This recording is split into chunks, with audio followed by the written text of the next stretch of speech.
Arthur pulled his horse to a stop and looked up. Although he had passed Skyreach City several times, he never ceased to be impressed by the fortress that guarded Prince's Pass. Built into the mountain's rocky slope, the castle looked as if it had been carved from the stone itself. Towering walls merged with the cliffs, watchtowers and mountain forts growing naturally from the rock, eyes over the pass below. Given its position, Arthur thought only the Erin's Eyrie, perched atop the mountains of the moon, might truly rival Skyreach City. At the base of the slopes lay a scattering of villages, inns, and way stations for travelers. To the north, Prince's Pass led the easiest way from Dorne to the Riverlands. Compared to the steep, treacherous Bone Road Arthur had taken to King's Landing, this felt positively broad and safe. "Arthur," he turned at the voice from within the carriage. The curtain had been pulled back. "What is it?"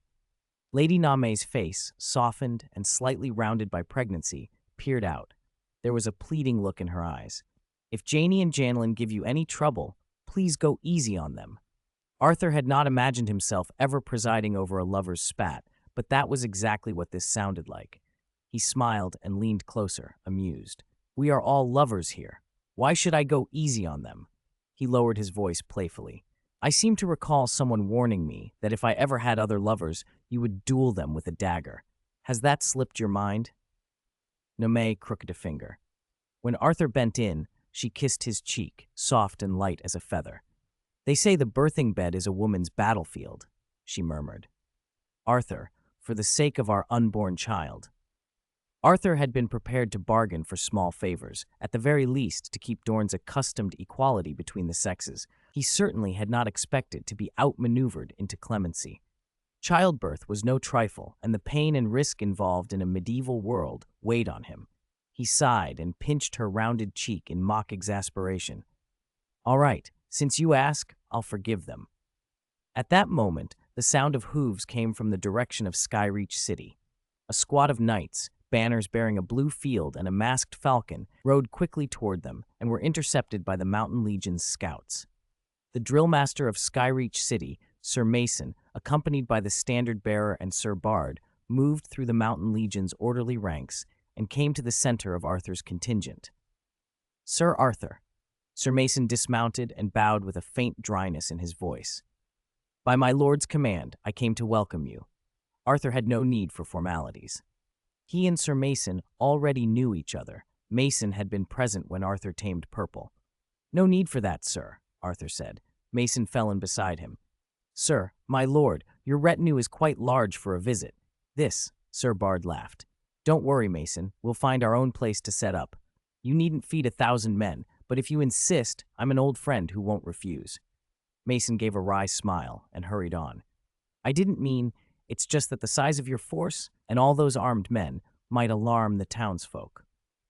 "Rest assured," Arthur said. "The Mountain Legion are professionals. They've been trained. Their discipline is strict.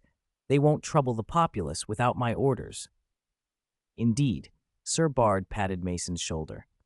"You don't know how glad folk are in the turbulent river region to have the Mountain Legion nearby for protection." Mason could only glance away, helpless. He knew he could not stop thousands of men and horses. He had no more to say. What looked like a short descent from there, nevertheless, took them half an hour to reach the foot of the mountain, a reminder that mountain travel always takes longer than it seems. Once Sir Bard and his lieutenants had settled the Mountain Legion, Arthur, Lady Name, and a small party followed Sir Mason up a winding stone stair into Skyreach City. Penrose, Jonisa, and his adopted son Edwin Rockton chattered about the view behind them, keeping the climb lively. Name, 5 months along, moved with surprising agility and didn't need his help. He had at first resisted bringing her to Skyreach. She'd begged him relentlessly, afraid confinement to Starfall City would leave her depressed, and in the end, he had relented. At the gatehouse, 2 banners flew, the Fowler family's blue-masked falcon and another bearing a golden-crowned skull. "Is someone from the Manwoody family visiting?" Lady Name asked. The Manwoodies held Kingsgrave, north of Skyreach, their crest and their keep's name owed to an ancestor who slew an old Riverlands king there. "Lord Dagwood Manwoody and his sons were invited by my lord a while ago," Sir Mason said. Nome pressed, sensing something. "For what?" The great gate chains creaked open. Arthur spotted Franklin, Old Falcon, standing with a serious expression. "Old Falcon," Arthur called. "Why aren't you out to greet me?" Franklin's face was long. "I brought gifts for you." Franklin surveyed Lady Name with a cautious eye, but said nothing more as his servants offered salt and bread. He then presented Lord Dagwood Manwoody, his 2 sons, and the twin daughters, Janie and Janelyn, 2 of Lady Name's lovers. The twins had pale blonde hair and were nearly indistinguishable. Arthur couldn't tell which was elder. Both had sweet, inviting faces and sharp, spirited eyes like Franklin's. Their tall, slender figures resembled Lady Name's.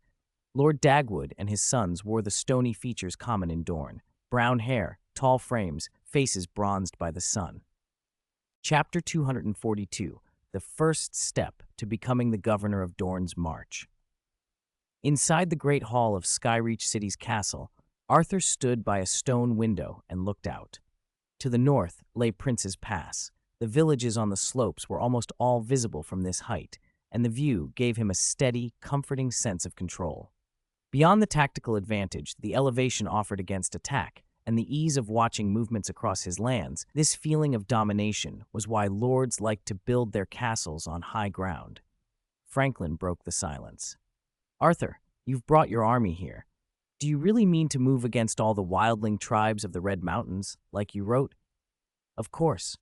Arthur turned and leaned against the sill. "Clearing those tribes is my duty as governor of the Dorne borderlands. Otherwise, I wouldn't have marched an army of over 1,000 men out here and risked offending the guardians of Prince's Pass." Franklin snorted. "You realize that's an offense?" Dagosh stepped in at once. "The wildling tribes of the Red Mountains have lived there for thousands of years, much like our borderland houses. Their territories are rugged, hidden. Some tribes move seasonally. You won't pacify them in a single campaign." "What he says makes sense, and it's what I believe," Arthur answered, his expression steady.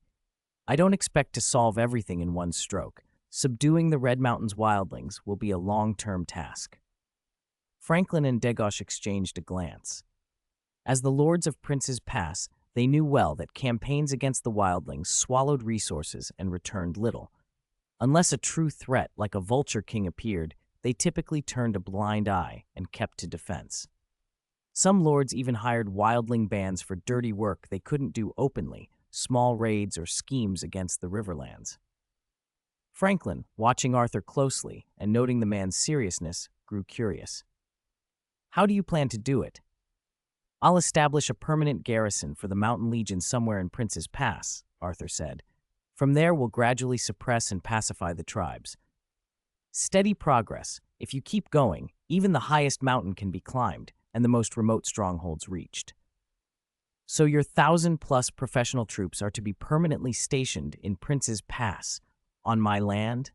Franklin's voice rose, wary and sharp. "Is that the gift you spoke of?" Arthur smiled slightly and picked up 2 silver goblets from a nearby table.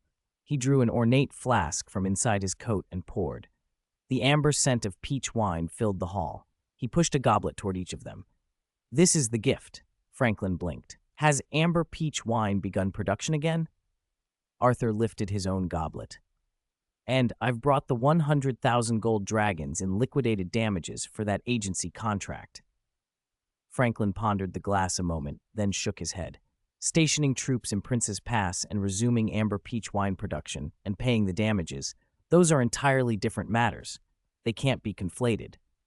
"They're not wholly unrelated," Arthur said, sipping the wine with a small smile.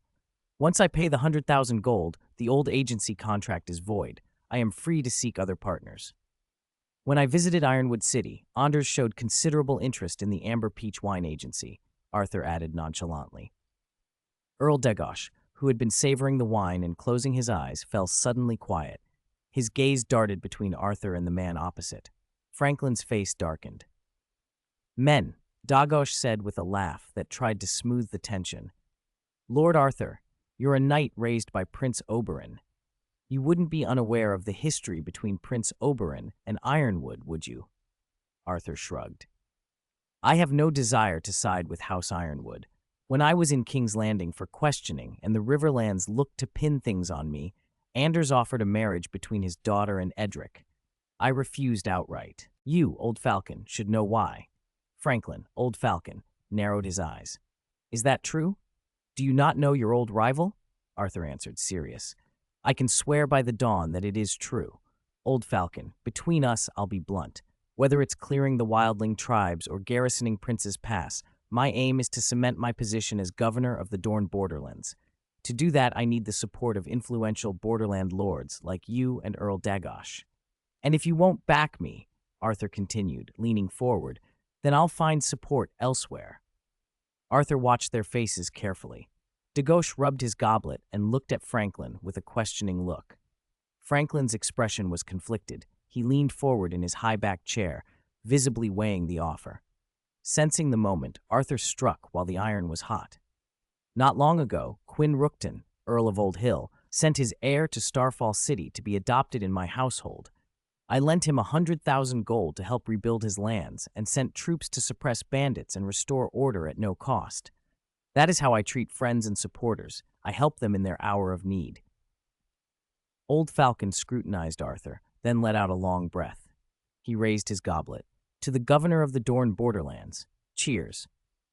Dagosh visibly relaxed and set his wine down. Prince's Pass sits between the Torrent River region and the Bone Road. If those powerful neighbors turned against it, life in the pass would grow difficult indeed. Dagosh lifted his goblet as well. Governor, Starfall will fully support the campaign to subdue the Red Mountains wildlings. Arthur kept his excitement in check and raised his own glass. Then I'll be relying on both of you. Compared with the devastated Old Hill, the backing of the Fowler and Manwoody houses of Prince's Pass, both powerful, well-placed, and influential in the heart of the Red Mountains, was a major boon. Their support mattered enormously for Arthur's plans to extend control over the Red Mountains, sway the other Dorne borderland lords, and make his title as de facto governor a lasting reality. Arthur quickly finalized the Mountain Legion's deployment with Franklin and re-signed the agency agreement. He folded away the map Franklin had drawn, showing the Legion's stationing, and asked, "Can you contact the leaders of the nearby wildling tribes?" Franklin looked up from the agreement. "Yes, but they're not as easy to speak with as we are.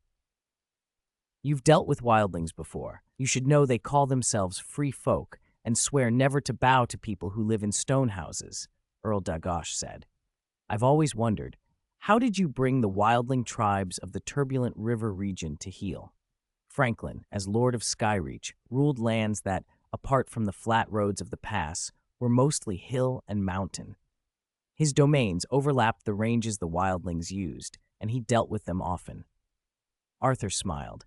"It's never just about fighting them. Starfall City still holds the Vulture King's crown. But if you want it summarized in 2 points, first, you must show you can utterly destroy them if you have to. Second, you must offer them a better life than the one they have now."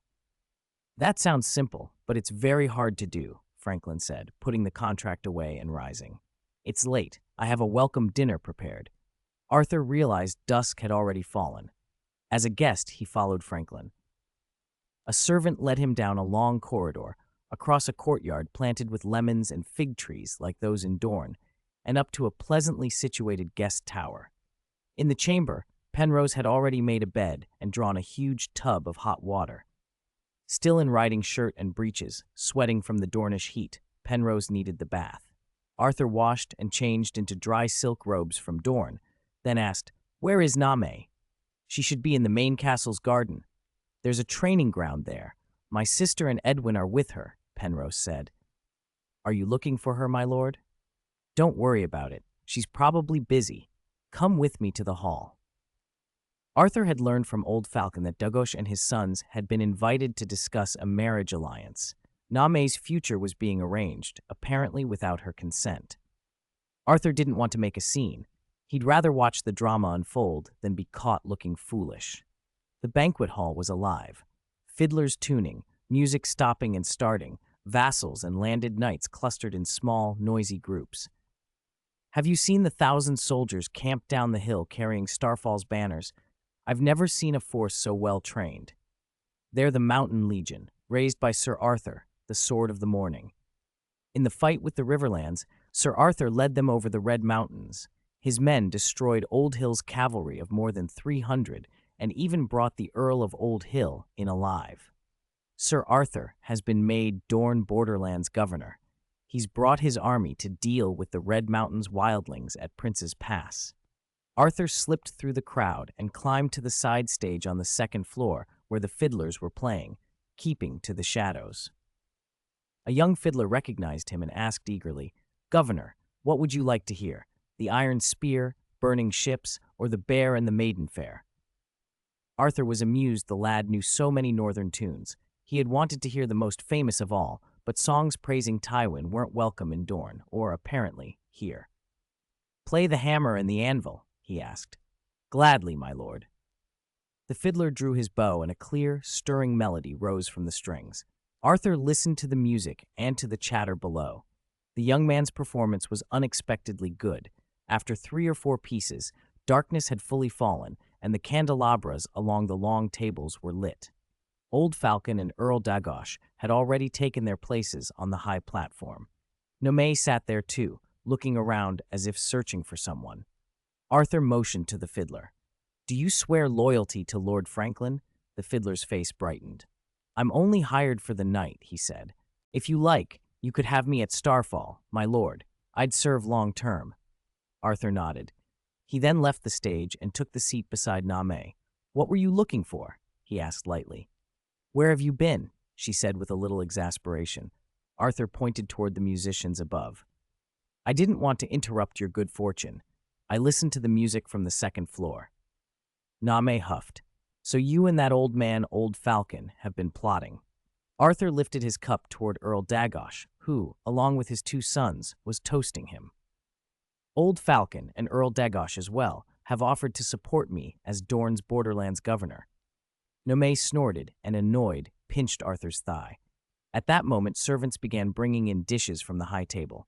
Long green peppers stuffed with cheese and onions, lamprey pie, honey-roasted capon, lemons, and a honeyed roast goat stuffed with raisins, onions, mushrooms, and dragon peppers.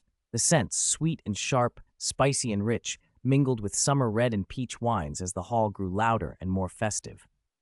Earl Franklin tapped his golden cup for silence, but the clamor continued until Sir Mason, the master-at-arms, called out, "Silence!" The hall gradually stilled. Even the last servers paused. "To Sir Arthur, the Dorne Borderlands governor. Cheers!" Franklin's voice echoed under the stone arches. "Cheers!" Hundreds answered, the sound rolling like a tide. "To a successful campaign against the Red Mountains wildlings. Cheers!" Arthur raised his glass. Nearly everyone in the hall was already to theirs. Dagosh nodded at him. "To the amber peach wine being back on the market. Cheers!" Laughter and applause followed the last toast. After 3 cups of wine, Arthur found himself looking at Franklin with new respect. Old Falcon had a deft hand at setting the mood for a feast. Later, he received guests at his table, drinking again with several, especially Dagosh's sons, Dickon Manwoody and Sir Myth Manwoody. They admired him openly, whether for the Sword of the Morning title or for the way he had led Starfall's army to crush the Riverlands. They praised him lavishly, and Arthur accepted their compliments with a smile. Chapter 244, Tower of Joy. Old Falcon was efficient. 2 days later, he arranged a meeting with the tribal leaders from Prince's Pass at the Tower of Joy, north of King's Grave. Arthur had chosen the site in part because he wanted to visit the battlefield where his uncle and maternal uncle had fought, hoping to unlock a card. The other reason was Miss Name's insistence that the Manwoody family be sent away from Skyreach City. By agreement, and to ensure both sides' safety, only 7 people from each party could be present at the negotiation. For the people of Skyreach City, accompanying Arthur to the Tower of Joy was an honor. Without waiting for Arthur's invitation, the 3 members of the Manwoody family volunteered, joined by Old Falcon, Mason the drill master of Skyreach City, Arthur's squire Penrose, and Arthur himself, 7 in all. The Manwoodies' escort for their return set off north at the same time. The ride from Skyreach to the Tower of Joy took about 4 days. Along the way, they passed merchant caravans and bands of mercenary knights. Dornish-style domed watchtowers and inns dotted the slopes of the Red Mountains. Arthur accepted Dagosh's eager invitation to stop at King's Grave for a day as a guest. and on the 5th day they arrived at the Tower of Joy. The tower was much like the other domed watchtowers they had passed, 4 stories built on a hillside with a stone stairway leading down to an inn. Learning the wildling leaders had not yet arrived, Old Falcon and Dagosh chose to rest at the inn while Arthur went to explore the area around the tower. "It's hard to imagine," Penrose said as he followed Arthur, looking out over the landscape, "that legendary Kingsguard, like the Sword of the Morning and the White Bull, died in a place like this." Sir Moore's Manwoody pointed toward a nearby stone copse. "I came here once with Dickon," he said. "There are a lot of gravestones over there, the graves of those who died at the Tower of Joy. Let's go see." Arthur was intrigued and walked down the stone steps toward the cluster of weathered stones. The inscriptions on many of the gravestones had been worn by wind and sand, leaving names and dates indistinct. After circling the graves, Arthur guessed one of them might be William Dustin's. On 2 of the stones, he could make out the names of 2 Northmen, Ethan Glover and Martin Castle. The Glover family were main vassals of House Stark. Martin Castle was the brother of Roderick the Winterfell drillmaster and Jory's father. It struck Arthur as improper of his uncle Eddard to have promised the living would go south and the bones return north, then bury men in a foreign land.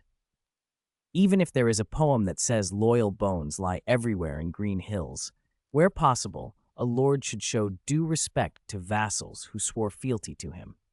As they emerged from the stone copse, 2 boys carrying buckets and rags climbed the steps toward the tower.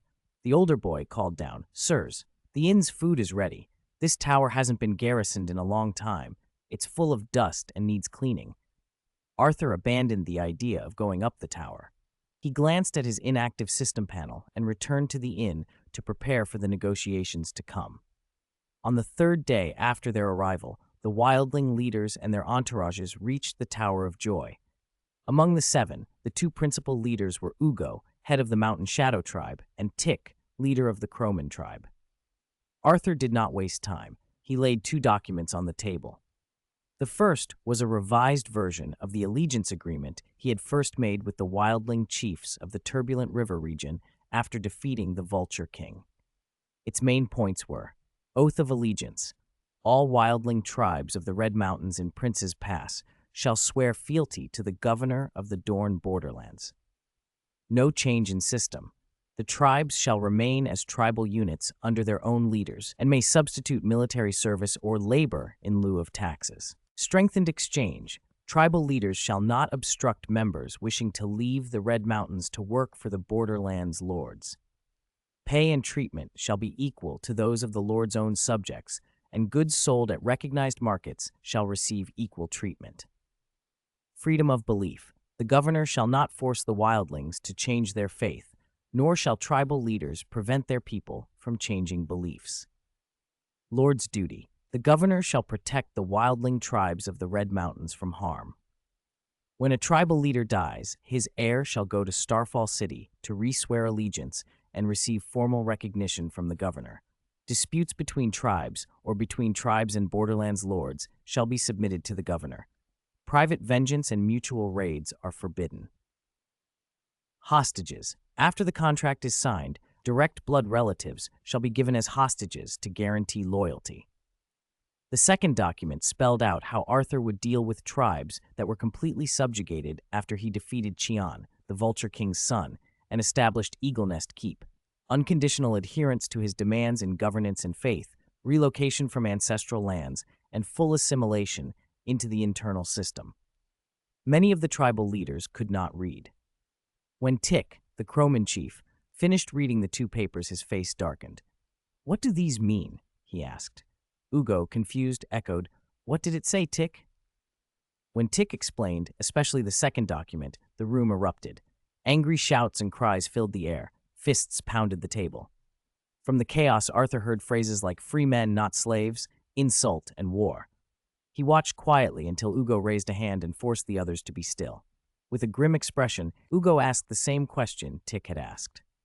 Arthur spoke calmly. "These 2 documents apply to all the wildling tribes of the Red Mountains," he said. "If the tribal leaders of the Red Mountains are willing to sign the first document, they may do so later at the Mountain Legion garrison. If not, you may return to your people, muster your warriors, and prepare for war. Those who survive will naturally accept the second document. Ugo's face went even grimmer.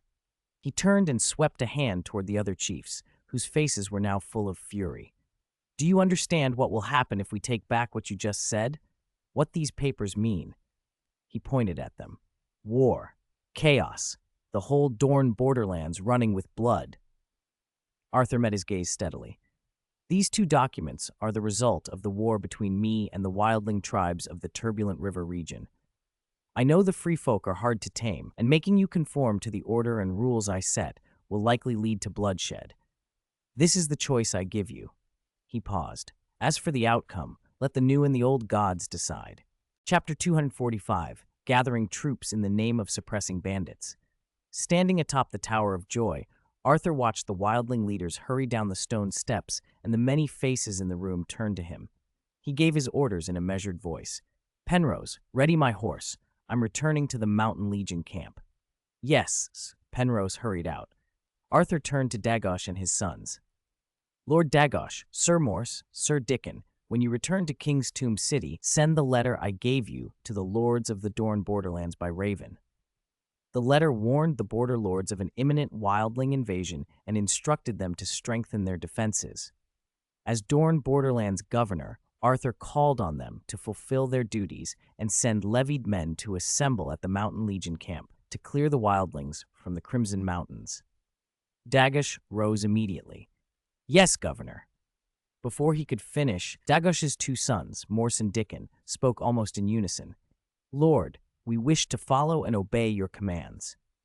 Arthur raised an eyebrow at Dagosh's embarrassed smile. If my lord permits, let them go with you and follow your orders. Manpower was needed, and Arthur welcomed it. It would be an honor.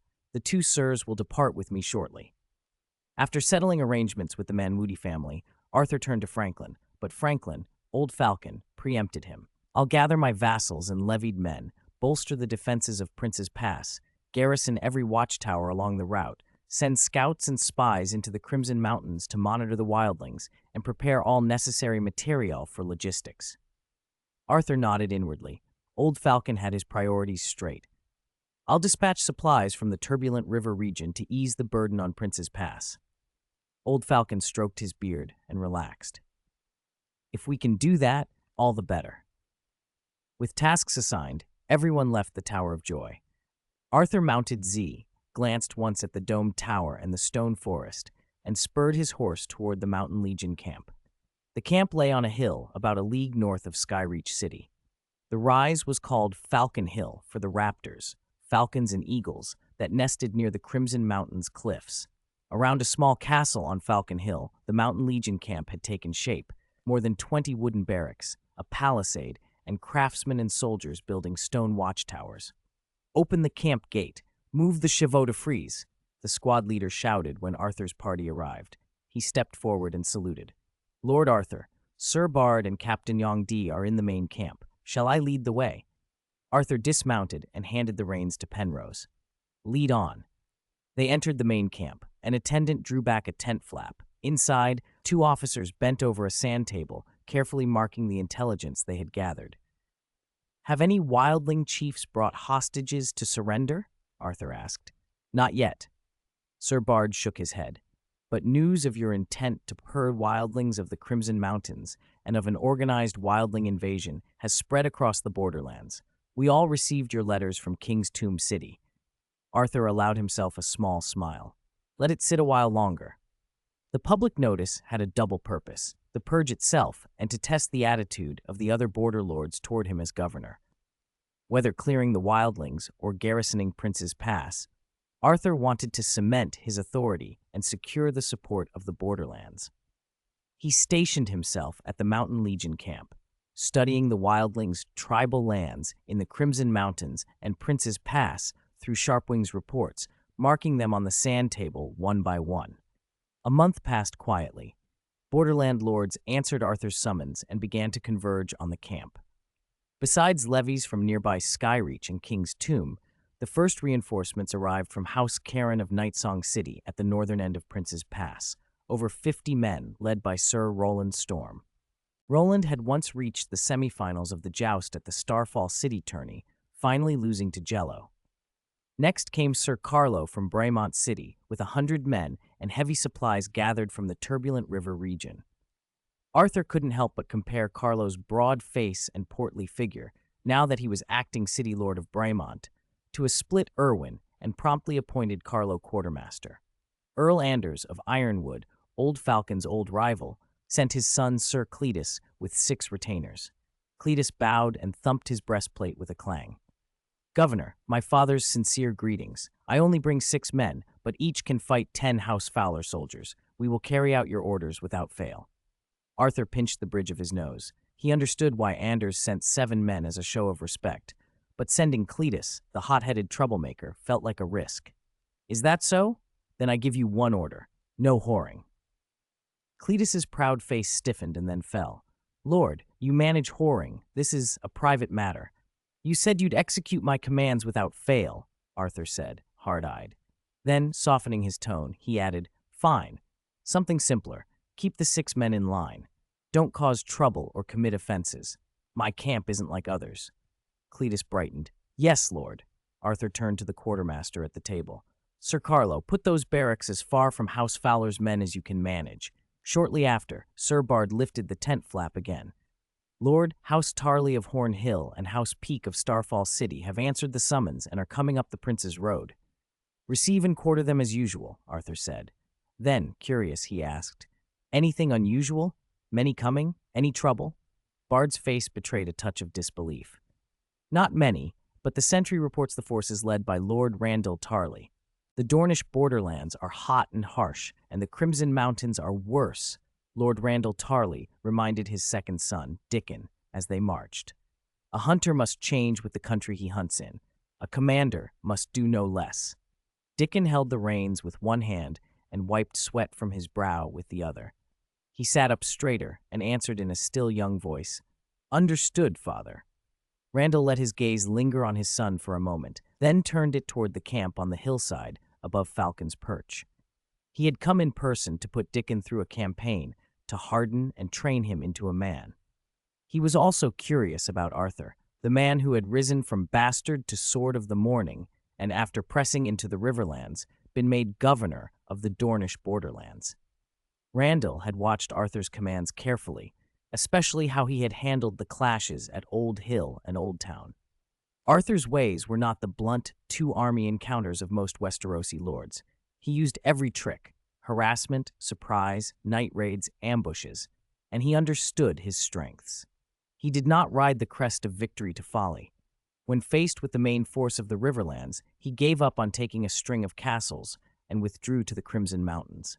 A man like that merited a personal look at how he intended to deal with the wildling tribes of those hills. Choose a camp with a river nearby, open ground that isn't easily surprised, and roads close enough for quick assembly and attack. Randall continued, pointing out the terrain as the Mountain Legion's camp drew nearer. 3 riders bearing Starfall banners rode up to the Riverlands contingent. Their lead man signaled a halt, and his warhorse pawed at the red dust. He lifted his visor. "Scouts of the Mountain Legion," the captain said. "Who is your commander? What brings you so near our lines?" 2 knights wearing the striding hunter answered. "We ride from Horn Hill, summoned by Governor Arthur." The senior knight's voice was crisp as he nodded toward his horse. "Our commander is my lord, Randall Tarley."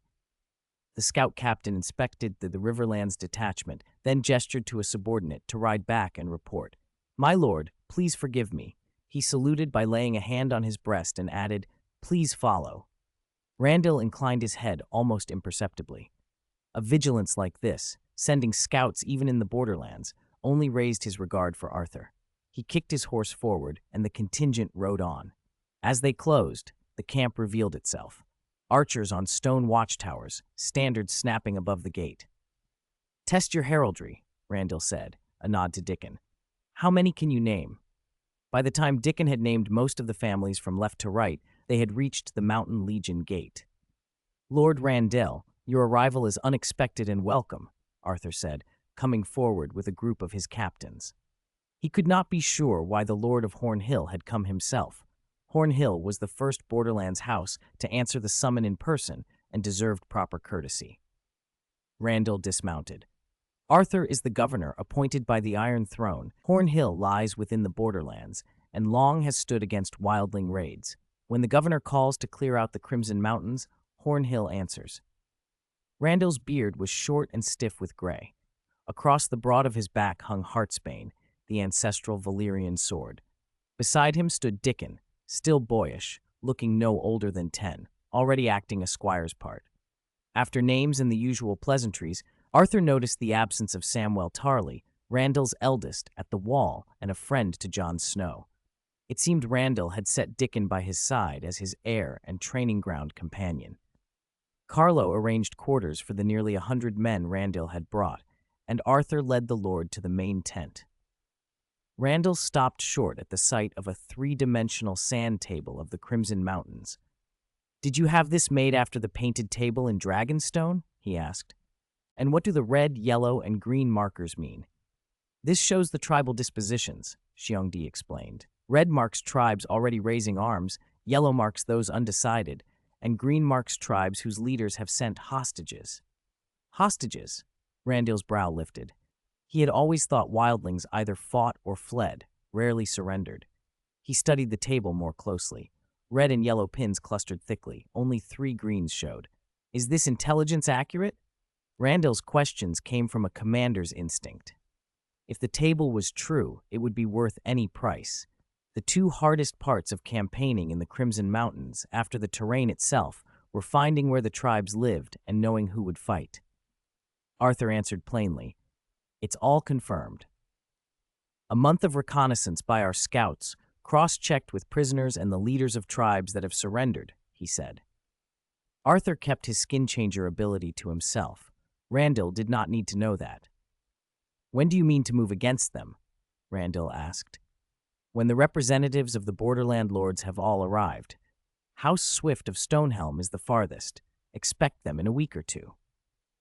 Arthur's tone made the rest clear. He did not hold the wildlings in the Crimson Mountains in high regard. Once the Borderlands forces were assembled, he would make a show of striking them down and proving his worth as governor. Randall took no issue with that. "Then I will wait for your command," he said. He stayed over a week. Whether by design or habit, the Mountain Legion's 500 soldiers drilled at dawn each morning. Formation work, battle array practice, muscle and endurance training, voices shouting together under a rising sun. The more Randall watched, the more he understood why the armies at Old Hill and Old Town had been so thoroughly routed. Their defeats were not luck, but the product of method and discipline. Watching the Mountain Legion move, he could see why Arthur wore his confidence so easily and why he underestimated the hill tribes. When the last envoy from the Borderlands lords arrived, more than 1,500 nobles and soldiers from the Riverlands, the Stormlands, and Dorne crowded into the Mountain Legion camp. These were not raw levies. Each man was a trained retainer, archer, knight, or squire.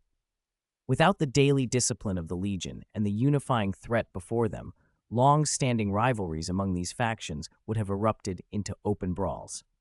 In practice, Arthur had to referee at least one serious quarrel between the subordinates of the 3 realms every day. His solution was simple: detain both sides, set up a judgment tent, feed them well, grant reasonable requests, and let them keep their rage. When they reached the battlefield, he told them that fury would be their strength. The gods would judge fairly. The righteous would live and win honor. The defeated would die with their sins absolved among the Crimson Mountains. Dry bones. Inside the main tent, Arthur gathered the Borderland Lords' representatives and announced the long-awaited advance into the Crimson Mountains. Roland Storm said bluntly, "We're here for this. Blythe sent word from Nightsong City. Its lands have been raided by wildlings." "The Stone Road has seen activity too," the knight representing Vale City added. "Caravans and outposts are being attacked." Cletus Ironwood immediately stepped forward. "Governor, I request the honor of leading the vanguard." Xiongdi only glanced at the sand table and the thumbtacks. "Request granted, only if you can outrun our Mountain Legion," he said dryly. Arthur tapped a cluster of red thumbtacks. "We won't charge blindly," he said. "We'll clear the tribal lands in stages, compress the wildlings' range, and secure our supply lines as we go. Protecting supply lines is the key to subduing the wildlings, Randall Tarley agreed.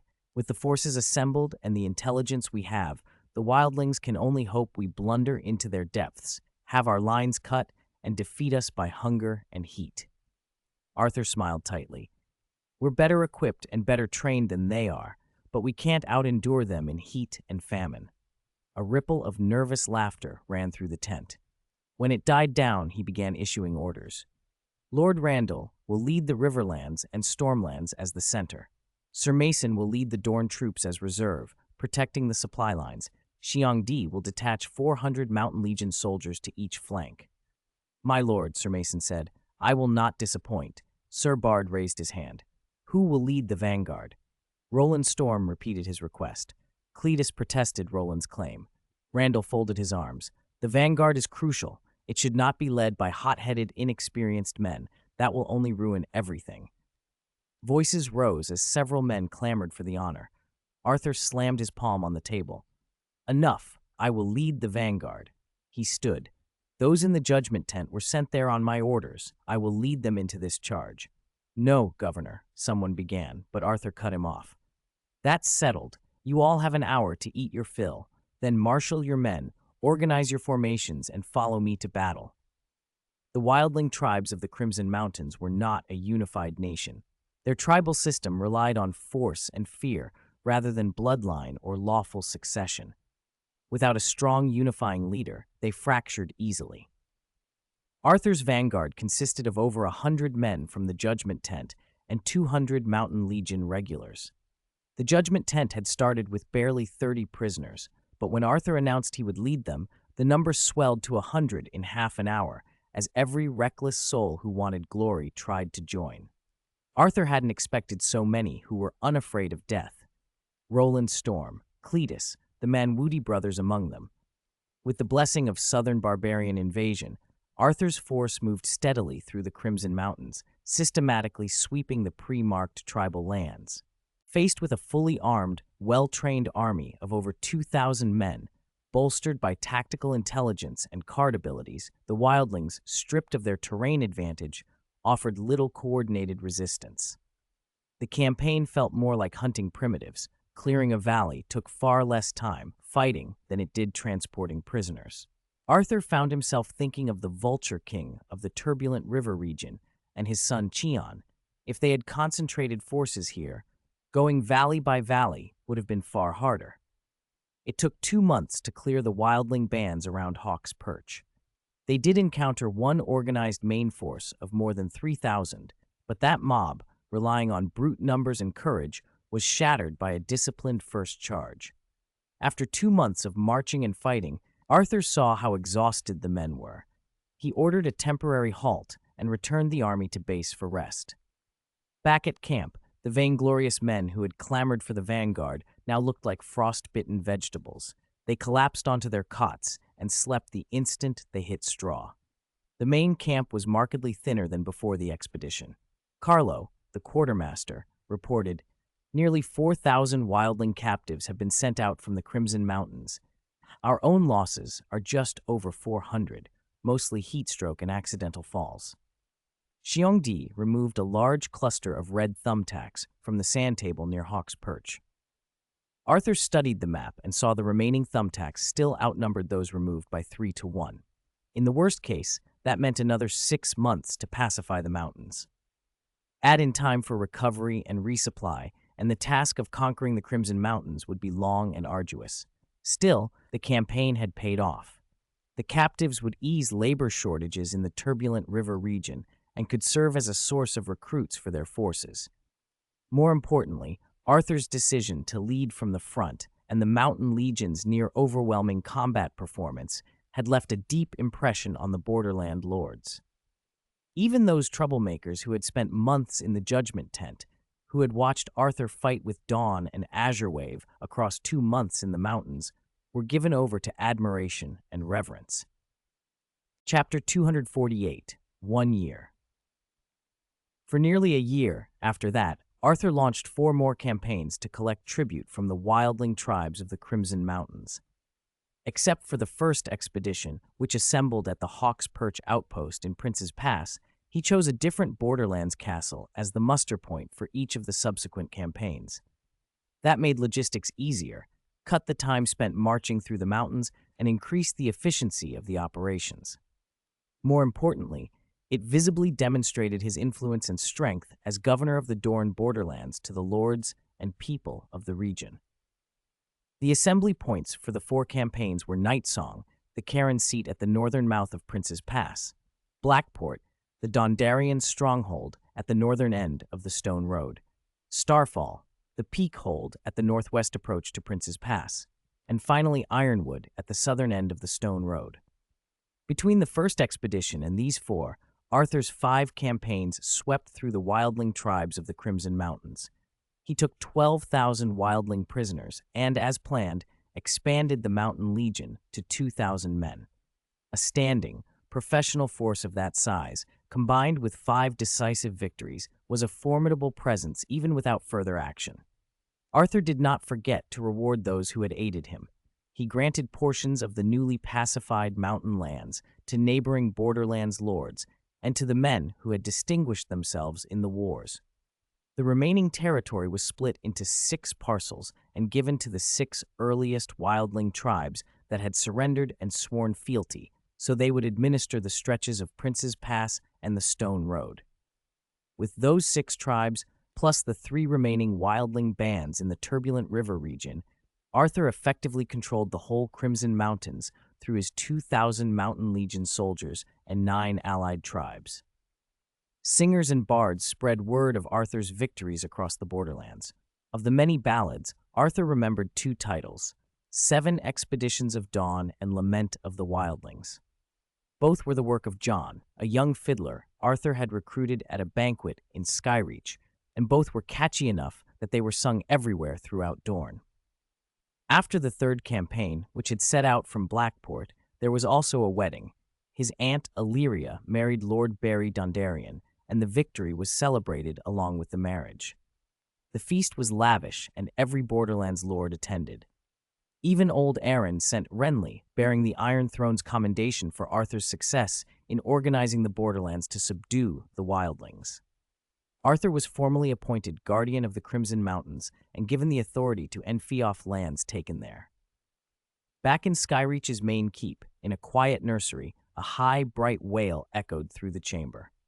Arthur, Guardian of the Crimson Mountains, Governor of the Dorne Borderlands, and the Sword of the Morning, had just returned with the Mountain Legion from Ironwood and now awkwardly held a naked, squirming 6-month-old in his arms. "Good girl, don't cry, don't cry." He tried everything he knew to soothe the baby, funny faces, bouncing her, lifting her up, but the chubby bundle in his arms only cried louder. Finally, he gave up and flagged down Miss Name, who was hurrying over. "Why does Ashara keep crying? Do you think she's hungry?" The moment Ashara was settled into her mother's arms, she stopped crying. Her small nose still twitched, and she watched the stranger warily. Arthur pouted. "She doesn't like me." "Who told you to spend all your time in the Crimson Mountains?" Miss Name rolled her eyes as she gently wiped the child's tears away. "How many times have you held her since she was born? Of course she's shy with strangers." She leaned down and kissed Ashara's smooth forehead. The baby made a contented gurgle. Arthur watched them with a pang of envy. Daughters were supposed to be their father's little padded jackets, weren't they? He thought of the tourney at Sunspear, the tricks Miss Name and the other sand snakes and Ariane Martel had played on their father, and wondered with a small, anxious smile whether his own daughter might have inherited some of that mischief. Ashara's eyes hadn't opened fully yet. Her violet lids were puffy from crying, and tear tracks gleamed on her cheeks. When Arthur leaned forward, she seemed about to cry again, and he stumbled back 2 steps. Miss Name soothed her and passed the baby to Jonisa, one of her maids. "How long will you stay this time?" she asked. "Stay?" Arthur straightened. "I've come to take you and Ashara back to Starfall. I've finished settling the wildling tribes in the Crimson Mountains. My work here is done. Do you plan to live forever in Skyreach?" Miss Name glared. "Ashara is only 6 months old. She can't stand a long road."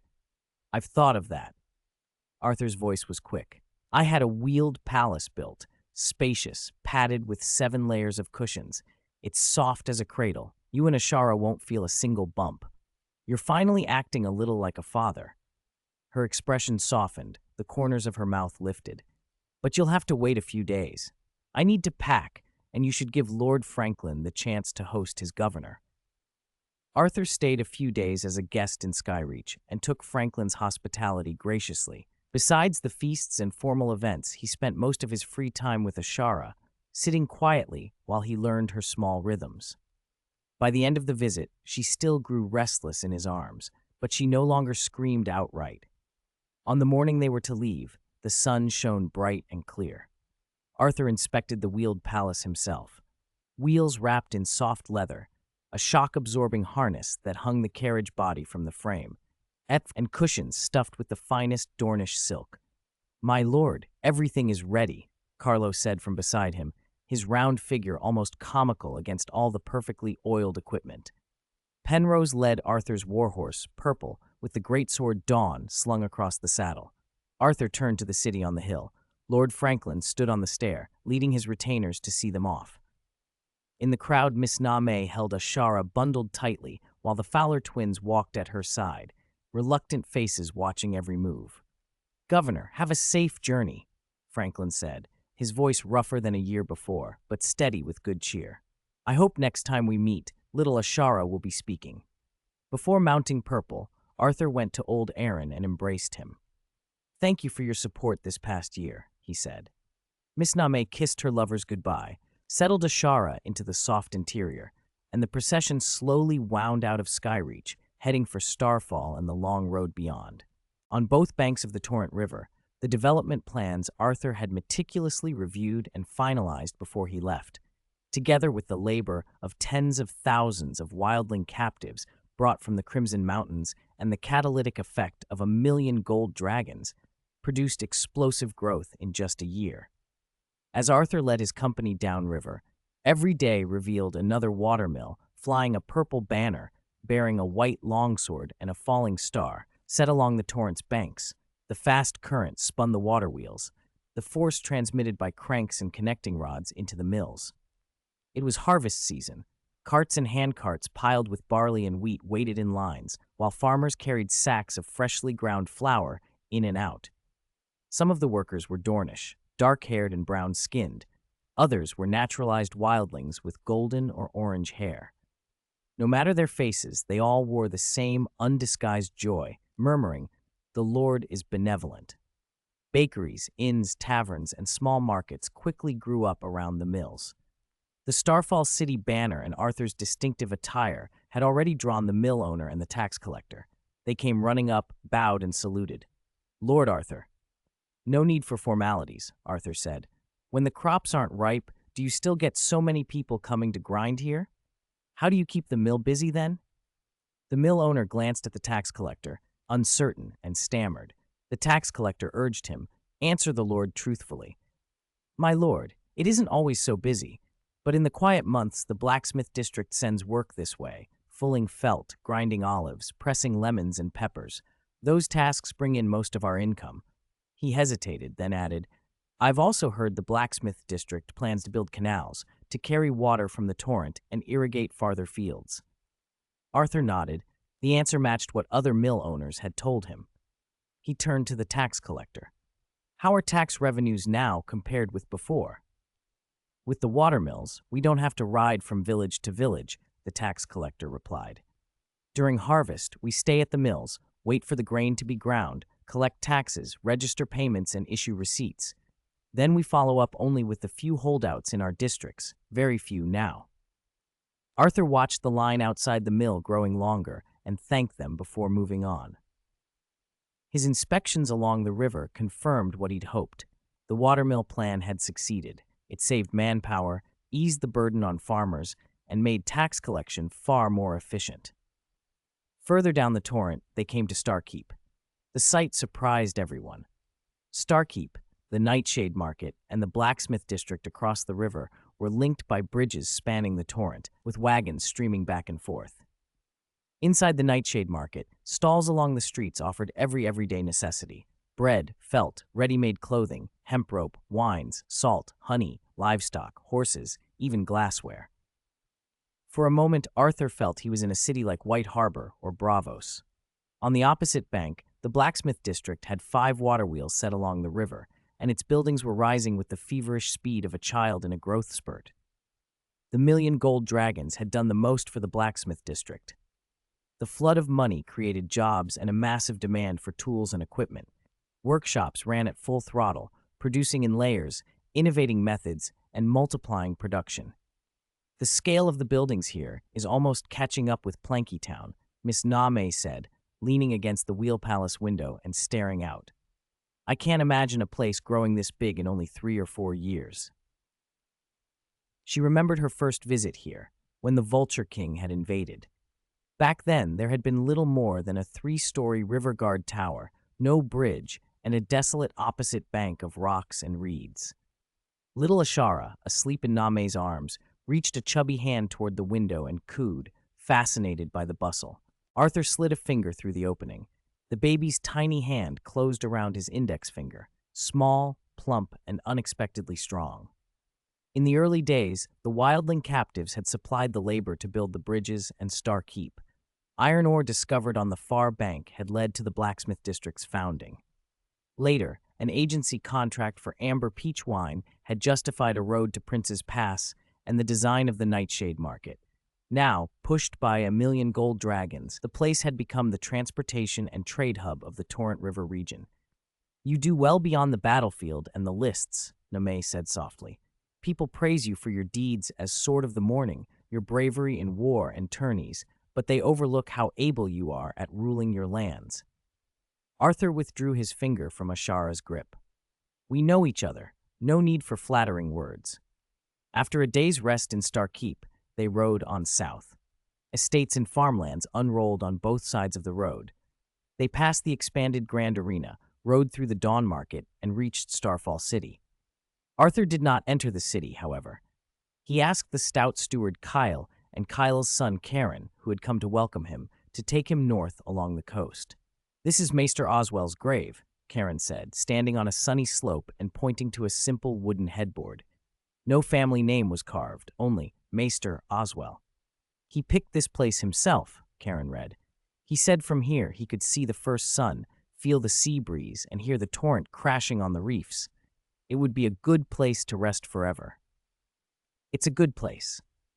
Arthur sniffed, thinking of the old maester's death and how he had learned of it after Aunt Illyria's marriage. He knew Oswell's great wish had been to find a true Sword of the Morning, to protect Starfall, Edric, and Illyria, and to see Illyria wed. Did he know about my aunt's marriage? Cale nodded. I read him the letter myself. Then he left with no regrets. Arthur exhaled the breath he had been holding. He still remembered the 5 pieces of advice Maester Oswell had told him years ago about how a bastard could become a Sword of the Morning, be knighted by a respected knight, render outstanding service to Starfall City, demonstrate unquestionable martial prowess, uphold the virtues expected of the Sword of the Morning, and win Dawn to prove he was its true bearer. Chapter 250, New Scholar of Starfall. After paying respects to Maester Oswell, Arthur, Fat Karen, and Kyle returned to Starfall City. On the road back, Arthur instructed, get all the expenditure accounts for each project from this year in order. Have them ready after lunch. I want to review them. Notify the heads of every project to come to Starfall City the morning after tomorrow. I will hear their reports together, he added. As you wish, my lord, Fat Karen replied. Arthur went to the main castle's master chamber. As he familiarized himself with the room in the comfort of home, a wave of fatigue hit him. He didn't even manage to change before his head sank into the pillow and he fell into a deep sleep. A year of non-stop clearing operations in the Crimson Mountains, living rough and keeping constant watch, had worn him down. Even Arthur's boundless energy could not fend off the exhaustion. He did not know how long he slept, but in the dream he vaguely felt small hands tugging at his beard. When he opened his eyes, Ashara's tender little face hovered over him. He let his daughter pull at his beard and looked around. It was late. The candles in the room were lit. Why didn't you wake me earlier? He asked, turning to see Name sitting by the bed. Has Fat Karen organized all the accounts? Nome's dark eyes softened. You slept so soundly, I didn't want anyone to disturb you. The steward brought all the accounts to the small hall. Dinner's ready in the kitchen. You should go eat first, she said. He had to admit he felt empty. He pinched Ashara's mischievous hand on his chin, swung his legs over the bed, and rose. Babies did not know their own strength. Ashara almost yanked a few hairs from his beard. The dinner was substantial, and Arthur decided to invite the new maester of Starfall, whom he still knew only in passing, to join him. The new maester was Kog, a man in his 40s with a full beard. He said he'd been born near the Kingswood in the Stormlands, the son of a leatherworker, and had gone to the Citadel afterward. You served as Maester Oswell's assistant before he passed, Arthur began, making a lamb sandwich by slicing soft bread and dressing a deboned roasted chop. You must be familiar with his work. What do you think of Maester Oswell? There was a customary neutrality expected of maesters. Those who take their chains give up their surnames and bind themselves to the castle they serve, to advise and instruct. But maesters were not mere tools. Some had clear leanings. Grand Maester Pycelle's devotion to the realm had nevertheless bent to Tywin Lannister's influence. A castle's master, tutored, healed, kept the ravens and the records. If one harbored ill intent, the consequences could be grave. Lady Dustin and Goderich distrusted maesters for that reason. They called them gray mice. Maester Kog, wrapped in the gray robe and his chain, met Arthur's gaze steadily. I reviewed Maester Oswell's records from his years here, he said. He served the lords of Starfall faithfully. I greatly admired him. Arthur paused mid-bite. He watched Kog closely. The man's eyes did not wander. His fingers did not tremble. Small things, but important when judging honesty. After swallowing, Arthur asked, Admiration is one thing. Do you have any suggestions for the development of Starfall? Kogi's expression shifted. He seemed to make a decision. My lord, if you permit me to speak plainly. He set his knife down and folded his hands on the table. You have invested heavily in many projects. You've pushed the territory forward almost daily. You led the troops to victory in the Crimson Mountains and earned the title Guardian of the Crimson Mountains. These are extraordinary accomplishments. He took a breath and chose his words carefully. But behind those successes are expenditures of millions of gold dragons and the consumption of vast supplies to keep up the war effort and provision the army. Rapid development, driven by such enormous spending, is difficult to sustain. The dangers of constant warfare and continual heavy investment are apparent to a man like you, who has seen many battles. The dining room fell quiet. Arthur set his sandwich down and fixed Kog with a measured look. Continue, he said. I suggest we slow the pace, Kogi went on. For now and into the future, we should tighten the budget for new territorial development and consolidate what we have built. Rather than launching more costly projects or repeatedly initiating wars, we should stabilize and make our gains durable. Arthur felt a surprising clarity in the proposal. The Torrent River territory had indeed surged forward like a swollen river after his massive injections of capital. Sometimes, he thought, development that comes too quickly can be harmful. Overheating an economy with unsustainable stimulus can lead to crisis. The road back to Starfall had given him glimpses of strains and instabilities. His decision to summon all project heads and audit the accounts was already informed by similar concerns. He'd studied at the Citadel once. He liked to think of himself as someone who valued thoughtfulness. Maester Kog, Arthur said, raising his glass, your words are wise. The morning after tomorrow, I will call the heads of all projects. At that meeting, please present your recommendations in detail. Pride and relief lit Koga's face. He rose and bowed, the wide sleeves of his robe brushing the table. It is my honor, my lord. He felt a ripple of validation when Arthur addressed him seriously. After finishing his wine, Koga added, though I am not as seasoned as Maester Oswell, I will do my utmost to assist you. What he had just said carried risk. To speak frankly to such a young lord, one who had achieved more than most in a lifetime, who held titles like Dorne Borderlands Governor, Guardian of the Crimson Mountains, and Sword of the Morning, who had victories sung in verse, could have been impertinent. But Arthur had listened and accepted the counsel, signaling a temperament that was deliberate, not reckless. Kog had read his lord well. Arthur sipped his amber peach wine, pleased with the exchange and unaware of the inner turmoil Kogi had fought to repress. He admired the Meister's courage. Kogi's caution and his suggestion to cool the pace fit perfectly with Arthur's own thinking. Chapter 251, Very Spirited. 2 days later, in the small hall of the main castle, all the project managers had gathered. The day before, Arthur, Steward Fat Karen, Maester Kog, and others had spent the entire day reviewing each project's expenditures, the costs of preparing war material, and inventorying supplies. 75,000 gold dragons of the 1 million gold dragon budget had already been spent. Over the past year, nearly 400,000 gold dragons had gone toward levies in the Crimson Mountains and procuring various materials. Excluding physical stores like grain, cloth, and equipment, the cash on hand, after reserving 25,000 from the 1 million fund, was 120,000 gold dragons. Seeing everyone assembled, Arthur called out, "Carl Bai, you go first. Tell us about the progress on the various workshops." Carl Bai answered, "The watermills have been completed as planned and are now operational. You saw them along the Torrent River. We're preparing to add irrigation canals fed by the mills to expand the Torrent River's irrigated area. A pilot is already underway. Also, ever since the blacksmith district expanded production, demand for watermills has risen.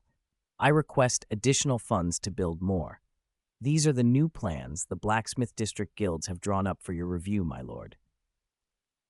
Carl Bai produced a thick stack of documents that made Arthur's head ache. Arthur cut him off. "I approve the canals, but I deny the request for extra funds to build more watermills. If the blacksmith district needs more mills, they can use watermills outside the district, or private parties can finance their construction." He glanced at the stack of plans on the table and pushed them toward the gray-clad Meister beside him. "These new plans should first be reviewed by Jerry and Kyle.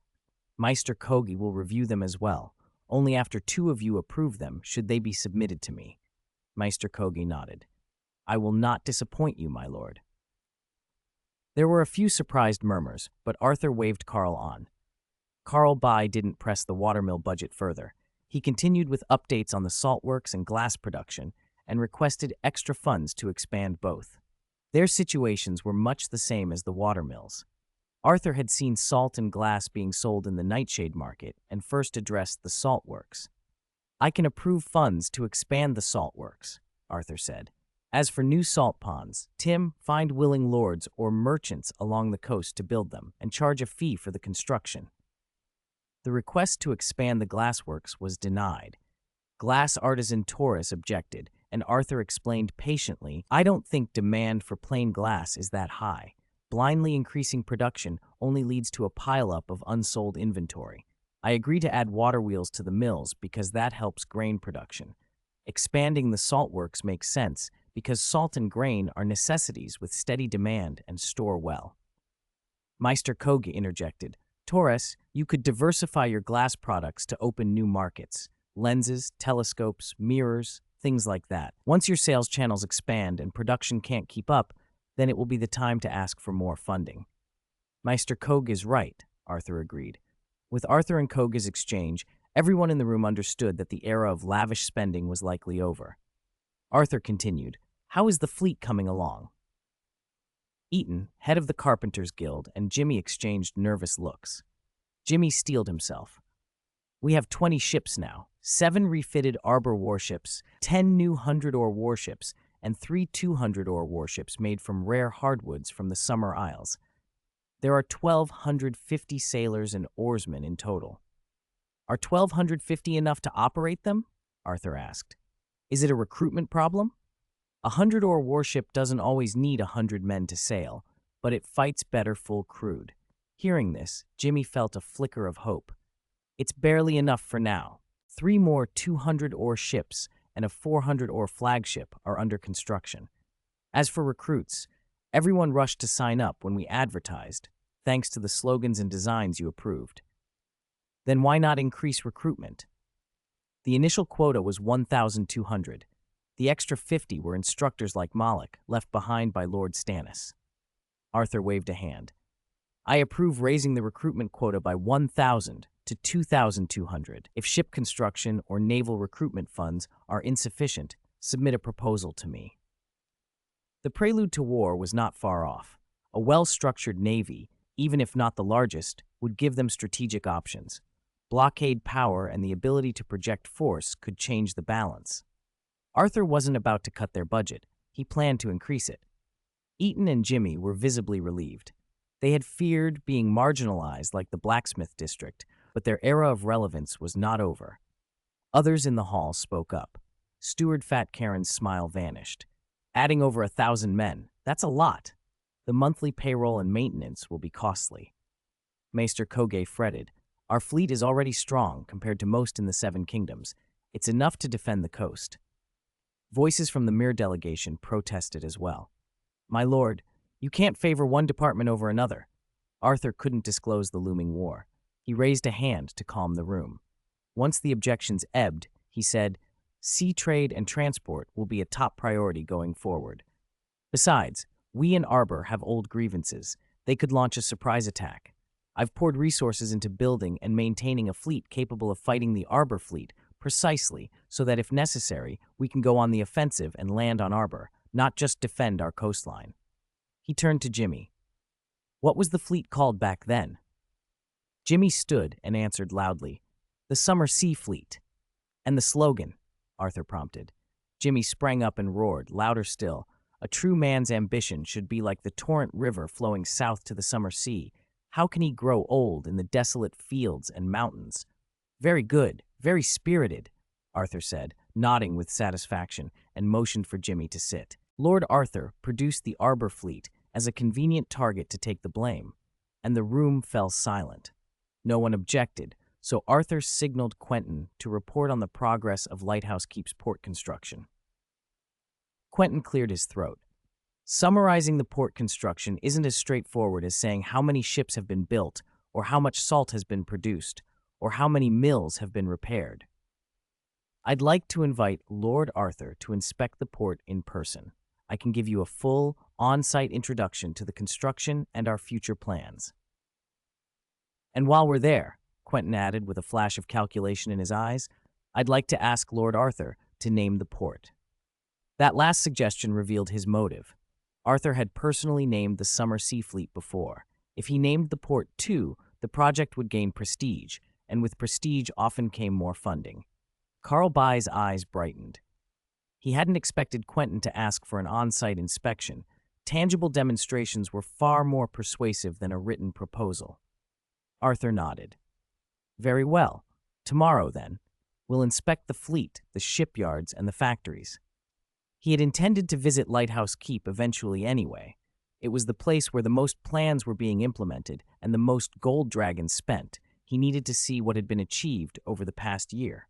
The rest of the meeting went through Jerry and Jello's reports on Peach Garden's beverage production and sales and the arena's expansion and operations. Arthur then dismissed the hall. Most people filed out, but Carl Bye was asked to remain. When the others were gone, Arthur turned to him. What progress has been made on smelting obsidian into weapon steel? Carl Bye shook his head. There was a lot of enthusiasm after the reward was announced, but the results have been disappointing. Mixing obsidian into swords reduces the strength of the blade. The best obsidian sword so far doesn't meet the qualification standard. It doesn't come close to Valyrian steel. It doesn't even match the strength of a peach crest sword. Arthur had expected better after a year and such a heavy reward. He stared out at the clear sky, then stood. Let's go. I'll see it for myself. Carl Bye brightened. It would be wonderful if you visited the blacksmith district in person, Lord Arthur. Blacksmithing was Carl's life. The Black Mamba sword, the deformable Azure Wave Valyrian steel, pattern welding, differential hardening, most of those innovations had come from Arthur.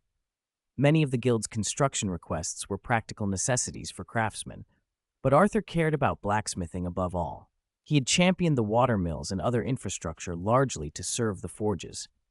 They rode without the heavy wheelhouse, crossed the arch bridge by Star Keep, and soon arrived at the dense cluster of buildings that was the blacksmith district.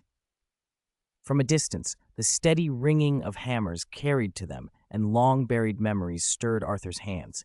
His fingers itched. "The blacksmith district has been reorganized," Carlby said as they approached. "All the guilds are gathered here. The blacksmith's guild isn't in its old location anymore." They followed a narrow lane into the northern part of the district and climbed a prominent hill surrounded by a 2-meter stone wall. Arthur entered beneath a domed stone gate. In the center of the hill stood a tall statue that resembled the Smith of the Seven. The face looked oddly familiar. Carlby smiled when he noticed Arthur's expression. "That's carved in your likeness." Arthur took the remark in stride and moved on. The hill was dotted with distinctive buildings, the guild halls for the various crafts. The Blacksmith's Guild Hall, the largest, sat near the Torrent River. It had a huge exhibition hall for weapons, armor, and tools, a quality inspection area for forged items, and a teaching area for training smiths. Arthur bypassed those and followed Carlby to a row of shops with towering furnaces beside the inspection area.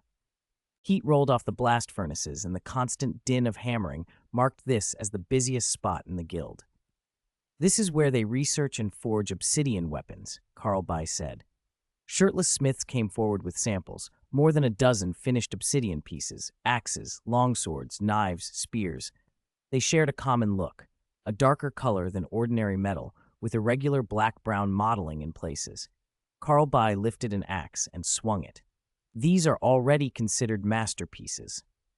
Arthur picked up a longsword and ran his hand along the blade. It didn't have the sleek, cool feel of iron. It was rough and dull where the obsidian mixed in, except along the mottled patches, which felt glassy and smooth like real obsidian. He examined it closely. "How was this made?" "Using your Black Mamba sword technique," said a tall smith who had forged the piece. "We also experimented with the amount of obsidian powder in the crucible to find an optimal mix. But even with the same ratio, results vary. Sometimes it doesn't reach this level." Another smith asked, "Lord Arthur, is obsidian really a component of Valyrian steel?" "Most weapons mixed with obsidian powder have defects," Carlby said. "Smelting and forging it is very difficult." Arthur nodded slowly. "It's only a hypothesis. Whether obsidian is truly a Valyrian material needs continuous exploration." He swung the longsword and judged its strength and edge, barely enough to be called a sword. "Exploration is harder than learning. If it were easy, I wouldn't have offered such a large reward." Then, to the surprise of everyone present, Arthur stripped off his shirt. "Bring me a forging hammer." Carlby blinked. "You intend to do it yourself?" The guildmasters exchanged looks, but wordlessly handed over hammers. Standing bare-chested before the roaring heat, Arthur felt as though he were back in Bravos in the days of constant forging and training. The shop was well equipped. Water hammers, multiple forges, blast furnaces, bellows, a grindstone powered by a water wheel. Nearby lay obsidian powder, iron ingots, coke, and ore. "Light the blast furnace. Add charcoal and crushed ore. I need sponge iron," Arthur said. The smiths were puzzled. Sponge iron, produced by the furnace, is typically forged into softer, more ductile steel used for armor and chainmail, not for weapons. Obsidian blades were brittle after all. Arthur began to assemble a crucible, layering iron pieces and obsidian powder in measured proportions. "I plan to sandwich the obsidian blade with soft steel," he explained. "That might solve the brittleness problem." The tall smith assisting him nearly blurted, "You mean to sheath the obsidian blade in a layer of soft steel?" "That will increase strength," another master warned, "but it will surely reduce sharpness." Arthur calmly placed the crucible into the furnace with tongs. A nearby apprentice worked the bellows. "For sharpness, grind away the soft steel at the edge to re-expose the obsidian cutting surface," Arthur said, pointing to the grindstone. The smiths fell silent, astonished. They hadn't expected Arthur, who hadn't swung a hammer in 3 or 4 years, to conceive such an audacious method immediately upon returning to the forge. The tall master asked, "What do you call this process?" Arthur smiled, feeling the furnace heat and sensing the metal with his sword vision. "I call it the Sanmei Gatai process, the clamped steel method." He watched his metal until the iron blank was fully smelted, removed the crucible, and began working it as he had with the Black Mamba sword. Forging, twisting, shaping the blade. The smiths gathered around, eyes wide. They had thought the statue outside and the rumors of Arthur's techniques were guild flattery. Now, watching him move with practiced ease and teach as he worked, any doubts vanished. This was the posture of a master. He forged the blade shape, then hammered the sponge iron into soft steel and formed it into a U-shaped sheath for the blade. The outer soft steel and the blade core are two different materials, he explained as he assembled them. Achieving a perfect forge weld so they don't delaminate or crack later is the most crucial part of Sanmei-gatai.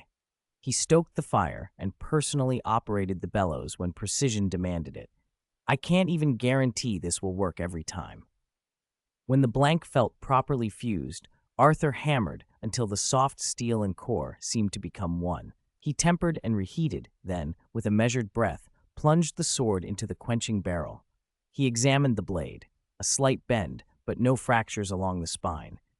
The first attempt at Sanmei-gatai had succeeded beyond expectation.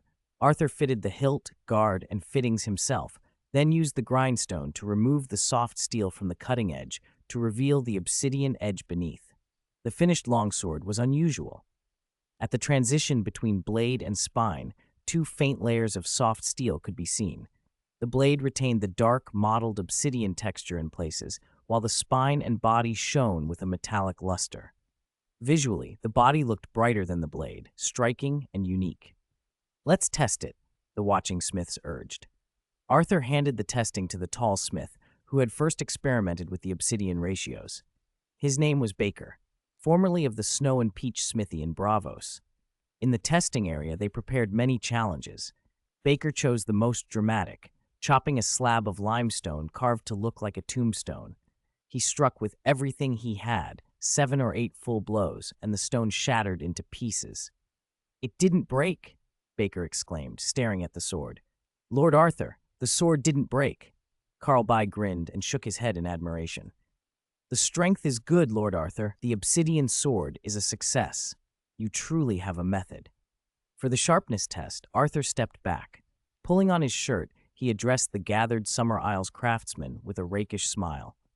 "I said before that whoever could make a qualified obsidian sword would deserve a statue in the blacksmith district. You've already put up a statue of me," he added. "I can't very well let you down, can I?" Chapter 253, Summer City, 2-in-1.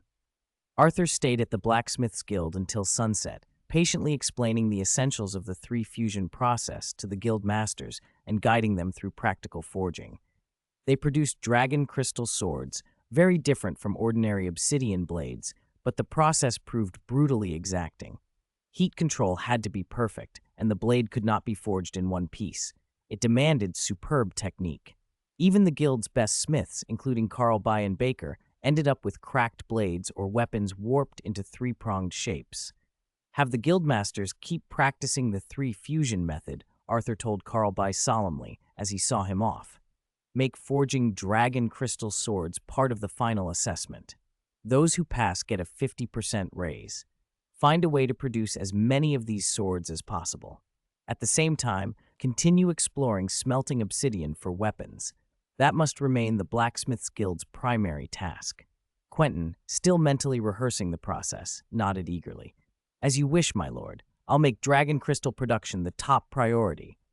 Arthur cast one last glance at the statue of a blacksmith with his own face, nudged his horse, and passed beneath the stone archway. He supported obsidian and other specialized weapons, partly to prepare for the threat of the others and the whites. The Walking Dead didn't eat or farm. He preferred to plan against living enemies, but if dragon crystal blades could rival Valyrian steel or pure obsidian in killing power, it was better to have them ready. The next morning, after breakfast, Arthur set out for Starfall Port with Jerry, Penrose, and others. He intended to keep his agreement to sail from Starfall to Lighthouse Keep to inspect the port works, warships, fleets, and factories in person.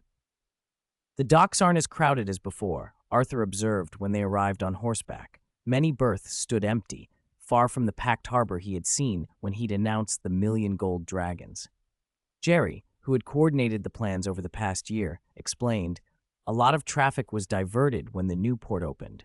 Amber Peach Wine and the Peach Gardens wines now go by that route, so they don't need to come here to be loaded. Most ships coming to Starfall now carry people seeking work in Torrent River territory, or merchants buying weapons, tools, cloth, and the handicrafts from the blacksmith district. Penrose, looking toward the area where the 100-oar ships had been built, frowned. Wasn't a 400-oar flagship supposed to be made here? Arthur followed his gaze and saw the old 100-oar slipyards mostly empty, stashed with piles of dried timber. Jerry answered, "The yard for the flagship and the 200-oar ships is at Lighthouse Keep, not here." Eaton said those large vessels need a dry dock and a specialized shipyard for building and maintenance. He pointed to the sea. "My lord, that's our 200-oar warship, the Violet." Arthur watched as a warship, its square sail, printed with a snowflake peach emblem, grew rapidly from a speck into a full-sized ship.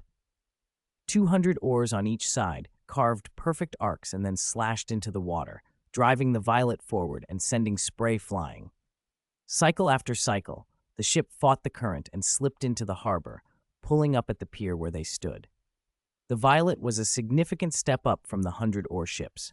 It had 2 decks, a larger hull, more than a dozen ballistas along its sides, and a modified trebuchet mounted at the bow, really a ram reworked to function like a giant lever hammer.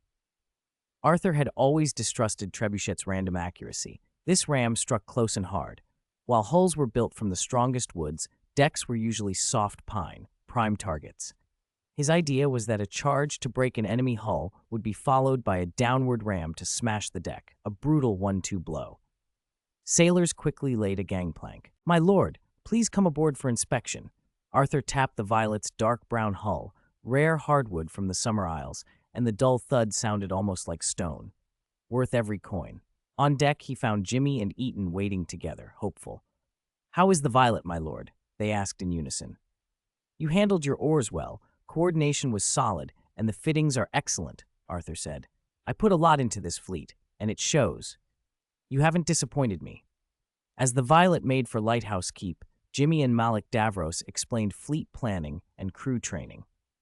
From the cabin, Arthur watched salt pans along the coast.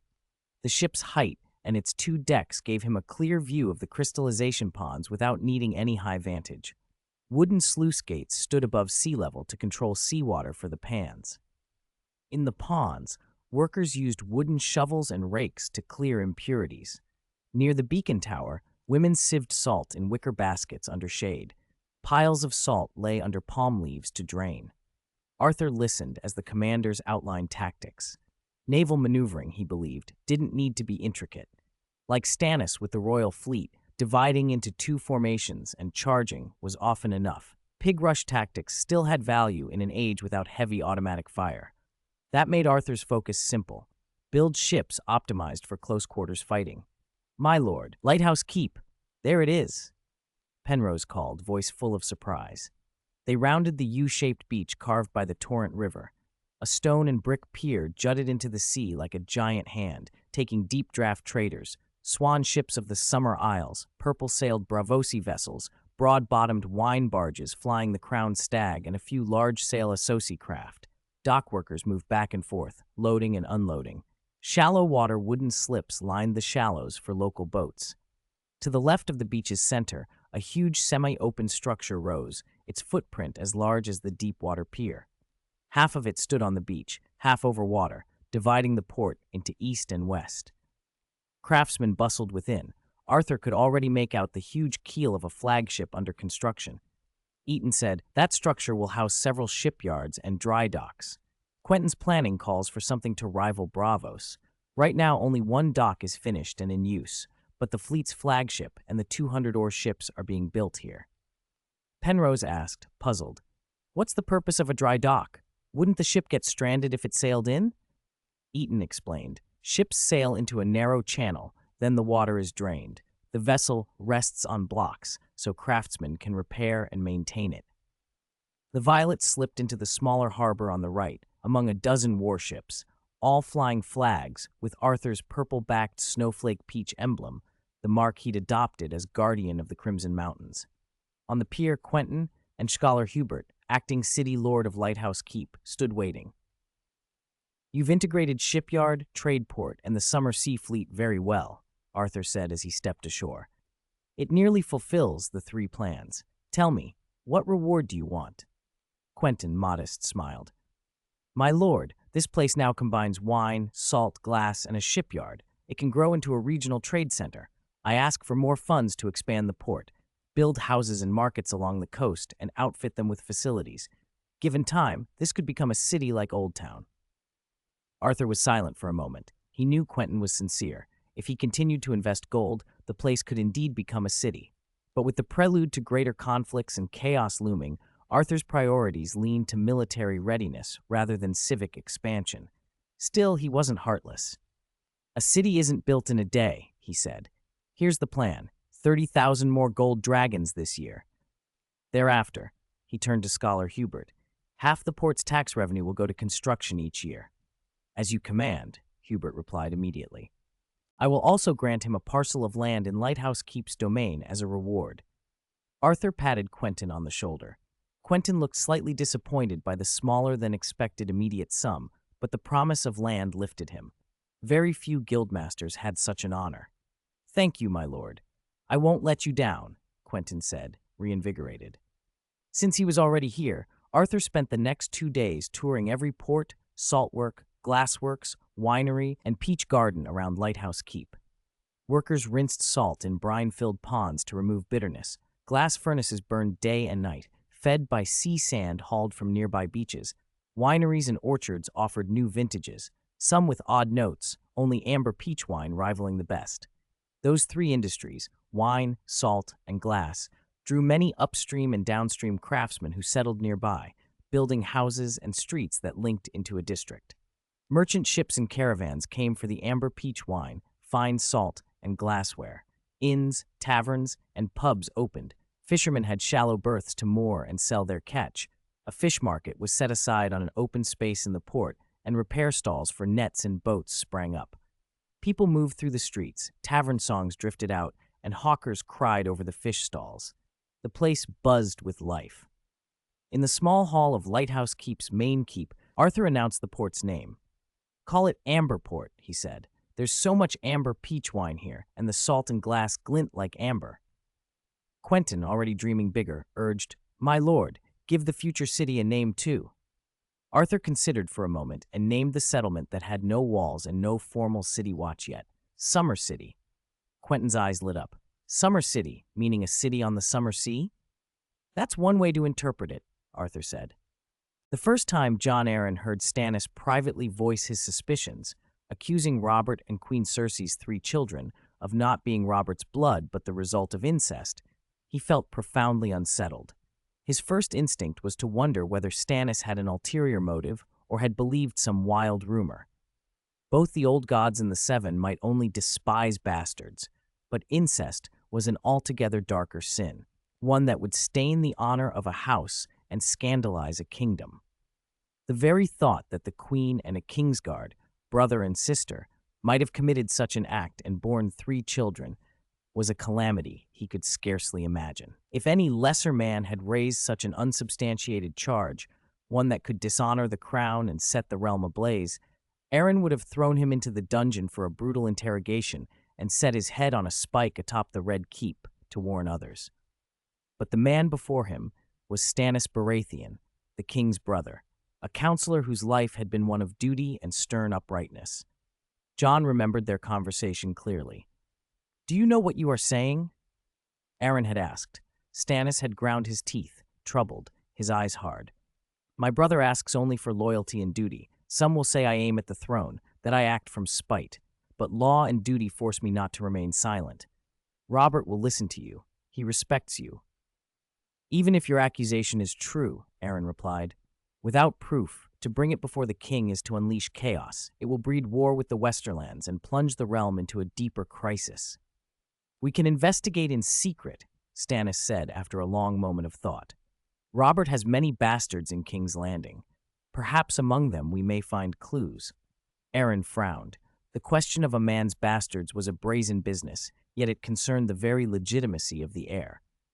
If you insist, he said at last, we will investigate in secret, but nothing will be said to the king until we have proof. So they began to pry into the alleys and brothels, to speak with smiths and tavern keepers, to ask after the many children Robert had fathered. Arryn had set out to disprove Stannis, but the more he looked, the harder it grew to dismiss the doubt. No matter the mother's colors, many of Robert's bastards had thick black hair. The Queen's children, by contrast, bore the unmistakable golden hair of House Lannister. One of Robert's bastards in the city, a tall, broad-shouldered boy with blue eyes and heavy black hair, brought back memories of the young Robert Arryn had been charged with. The resemblance was striking. Still, likeness was not proof. A knock on the Hand's Tower door interrupted his thoughts.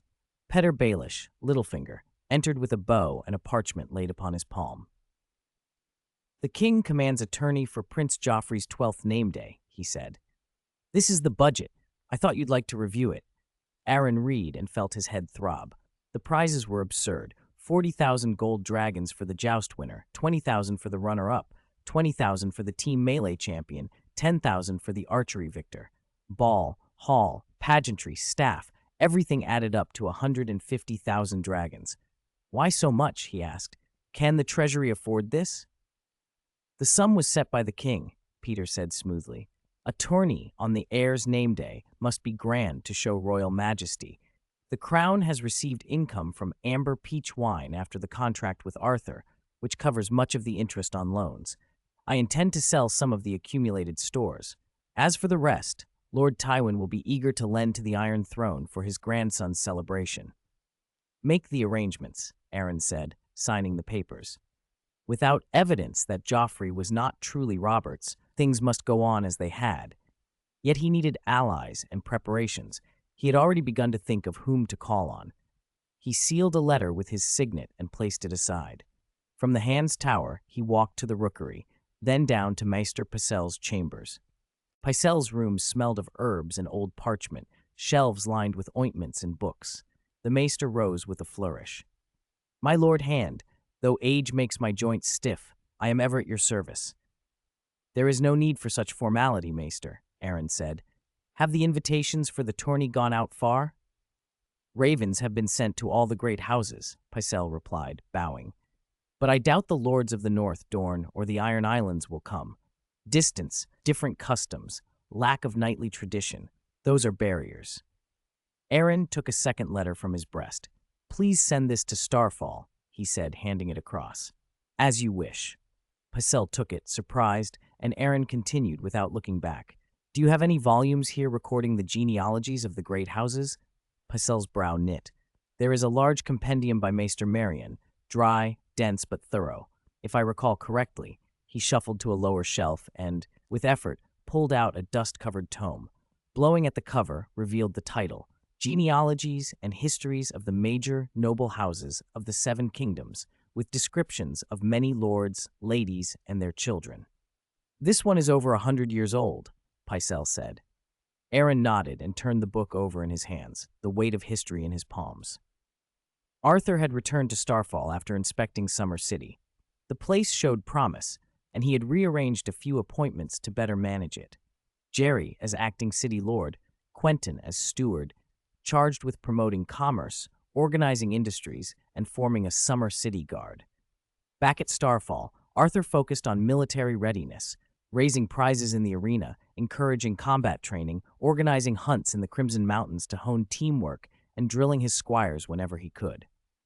He had barely finished a morning lesson with a reluctant ward when Maester Kojay called out, breathless, "My lord, a letter from King's Landing."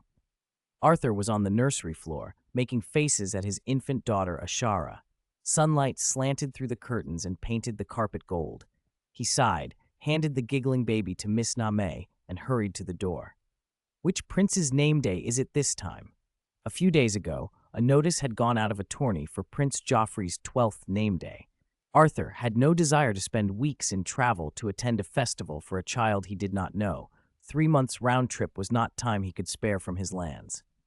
Maester Kog offered the parchment, adding, "It is a personal letter from Lord John Arryn." Arthur frowned at the hand-stamped seal, the star, moon, and falcon, and slit it. The invitation was simple and polite, addressed grandly to the Warden of the Borderlands, Guardian of the Crimson Mountains, Duke Arthur. But the opening line, "When facing a strong enemy, seek allies, forge alliances, and enlarge your strength and influence," made his brow tighten. He knew the words, counsel Aaron had once given him. Whether Aaron already suspected, or at least feared, that Robert's children were not his own, the letter carried an edge. Miss Namay took the letter in hand, reading slowly. "Is John Aaron losing his wits?" she said. "Even if you left this instant, you would not reach King's Landing before the tourney is over." "Perhaps Lord John has more to say than a letter can bear," Maester Kogi suggested. "Whatever he wishes to say, he could have sent a raven," Miss Namay snapped. "John Aaron is the hand of the king, not some senile old fool." Arthur lifted a hand to stop them. "I need quiet."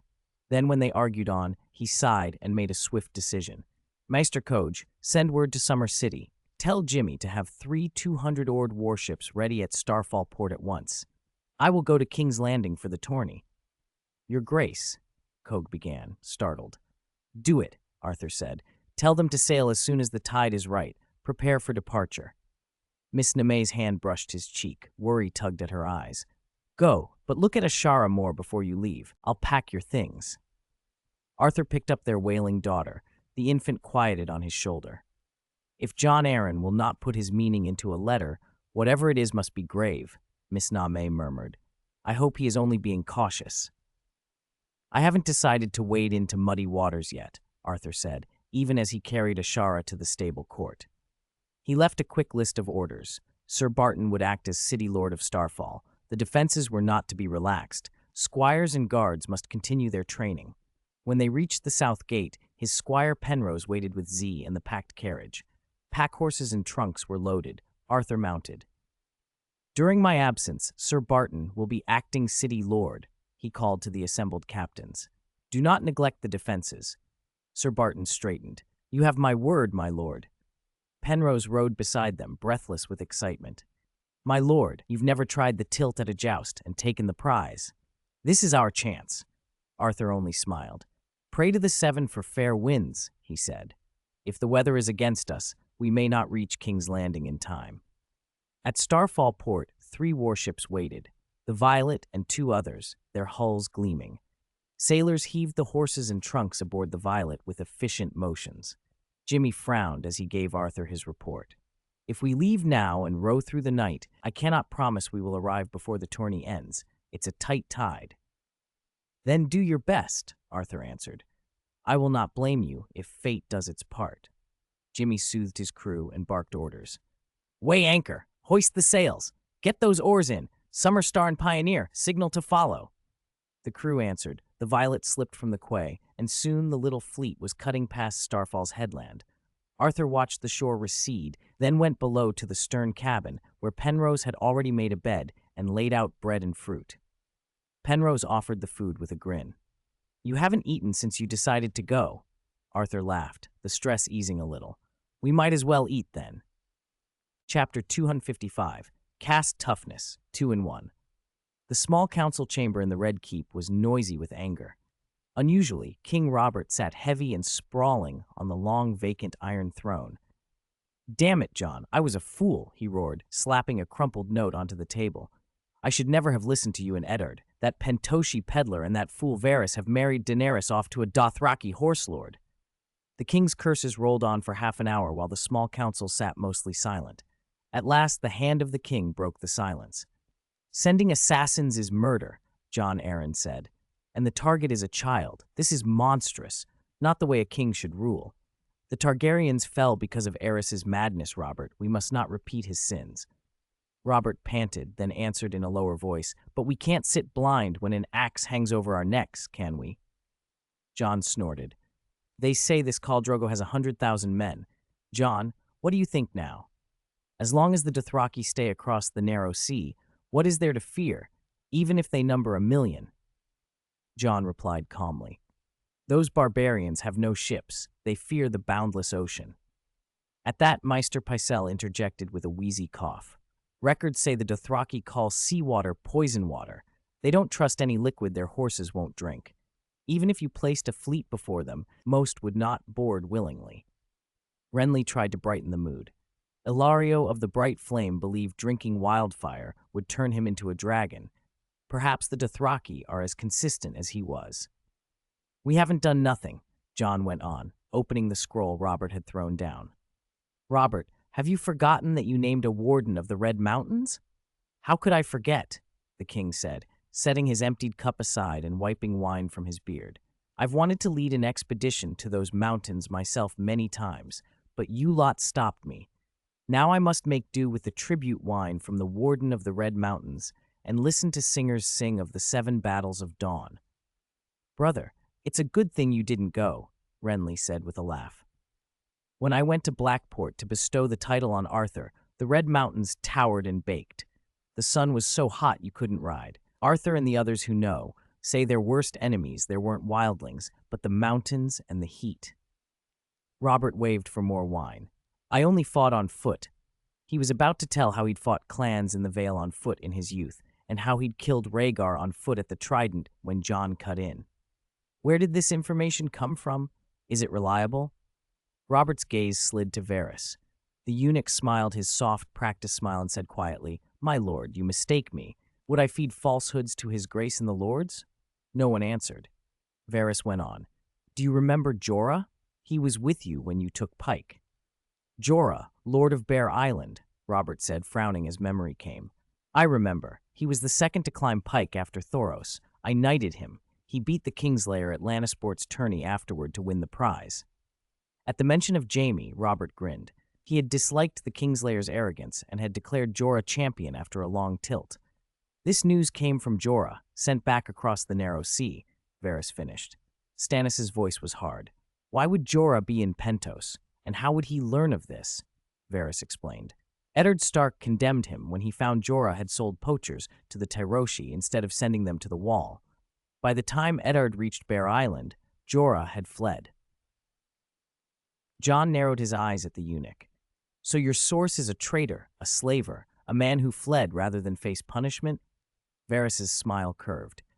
Jorah seeks a royal pardon to return by sea. He would not dare lie to me. I have made him an informant. He can serve the realm and watch for the dragon's remnants. Renly laughed. From lord to knight to slaver to fugitive to spy in the realm's service, quite a career for the man you once named. Stannis' look said he preferred a corpse to a spy. Varys merely feigned innocence. My lord, a spy is more useful than a corpse. Renly's smile flickered. Varys, my brother doesn't understand such things. He'd have banned brothels if he did. By the way, brother, why have you been frequenting brothels lately? Stannis clenched his jaw and said nothing. Jon's brow darkened. Enough, the king barked. Varys, tell Jorah that if he is willing to serve us as an informant, I will grant him a royal pardon. Jon's voice rose in protest. Your Majesty, I will never consent to such a thing. Robert cursed. Damn it, Jon, you shouldn't have crowned me. Then he took a long draught of wine. Let this matter rest according to the hand's wish. Let us speak of something pleasant, the king said, changing the subject. How are the preparations for my son Joffrey's 12th name day tourney? Jon answered, Petter Baelish has the Red Keep ready as planned. The grand tourney will be held on Prince Joffrey's name day. Robert's face relaxed at that. Pycelle, rubbing his big belly, added, And a letter came from Casterly Rock a week past. Lord Tywin has departed with his retinue toward King's Landing. The king's smile vanished. He rose abruptly from the throne and dismissed the council. The meeting was over.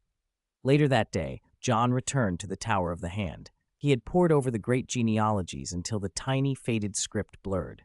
The old tome, the genealogies and histories of the great houses of the Seven Kingdoms, had been dry reading, and the ink and pages bore the damage of age. When he finally pushed himself away from the desk, tired and hungry, a knock sounded. My lord, someone would like to see you, his attendant Hugh announced. He refuses to give his name.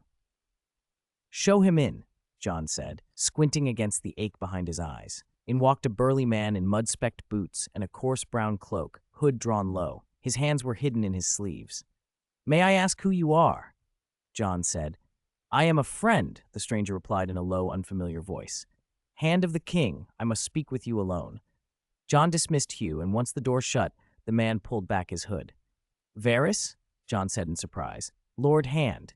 The eunuch bowed and sat, though he smelled not of lilac as usual, but of sweat. He glanced at Jon's great tome and asked lightly, Do you use that to fall asleep, my lord? Jon recovered and asked bluntly, Why the secrecy, Varys? Why come like some beggar? Varys's face was grave. Your and Stannis's unusual visits to certain brothels have drawn attention among people with long memories. That kind of attention can be dangerous for the realm. I came to beg you to stop. Jon's frown deepened. I don't follow you. You may not believe me, Lord Aaron, and you did not in the council, Varys said, but I act for the realm's good. If you insist on continuing, I ask only one thing. Jon's voice was flat. What is it?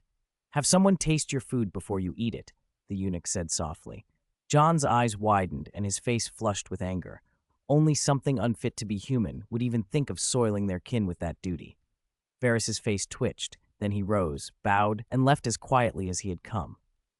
The visit left Jon ill at ease and without appetite. He tried to read the genealogies again, but soon slid into sleep. That night, Jon went to his bedchamber, where his wife Lysa and their son Robert already slept. Robert had been a hard-won child after 2 stillbirths, a blessing, the maesters said, though the boy was small, pale, and fragile. He trembled and sometimes had violent fits when Lysa was away. The maesters called it epilepsy. Jon had resolved to send the boy to Dragonstone to be fostered by Stannis, a just and dutiful man who would be a good guardian. Stannis' own daughter had once contracted grayscale as an infant and survived. Perhaps Robert would be better there, with the Arryn falcon free to take the air, rather than be kept forever under its mother's wing. As the tourney drew near, lords came to King's Landing, and Jon and Lysa received many visitors at the Tower of the Hand. One man who came that day was older than Jon, so worn by time that hair had thinned, teeth were gone, and skin sagged. Gout confined him to a chair pushed by 2 small, weasel-faced boys. Lord Walder, Jon greeted. After greetings, the old lord asked, Lord Aaron, Lady Lysa, might my 2 grandsons be fostered at your court? In return, your son could spend some time at Riverrun. Walder waved toward the boys. They are quiet lads, both named. No, I don't want either of them. Send them away. Lysa snapped, her gentle mask transformed into a shrill, fierce insistence. My Robert will not go to Riverrun. No one will take my Robert from me. Walder blinked, affronted. Lady Lysa, I meant for the boy to be a guest, not sold to a troop or turned into a eunuch. Lysa went cold and said nothing, watching Walder like one would a stranger. The room grew awkward. Jon hurried to smooth things over. I am sorry, Lord Walder. I have already arranged with Lord Stannis to send my son Robert to Dragonstone to be fostered. Walder bristled, but when Jon went on apologetically, he calmed. If the child will not come, that is no trouble. Would you not take my grandsons then? Even one? Jon shook his head. The duties of the hand are many. I have no time nor the energy to foster them. And from Lady Lysa's reaction, it seems she would not accept them either.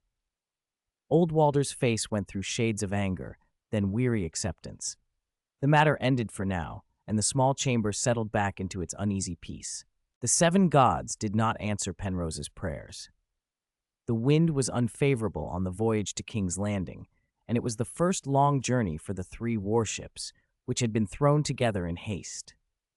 Though the crew and oarsmen labored day and night, it was already the 5th night since the tourney began when the Violet finally carried them into the Blackwater and docked at King's Landing. The city gates were closed for the night, so Arthur gave Jimmy a bag of coin to reward the men who had worked a month and to fetch news from the city, then went back to his cabin to rest. Before dawn the next morning, an excited Penrose burst in to tell him what he had learned about the tourney. The team melee is over, Penrose said. Bronze Jan Royce beat Thoros of Myre to take the prize. Thankfully, the gods were on our side.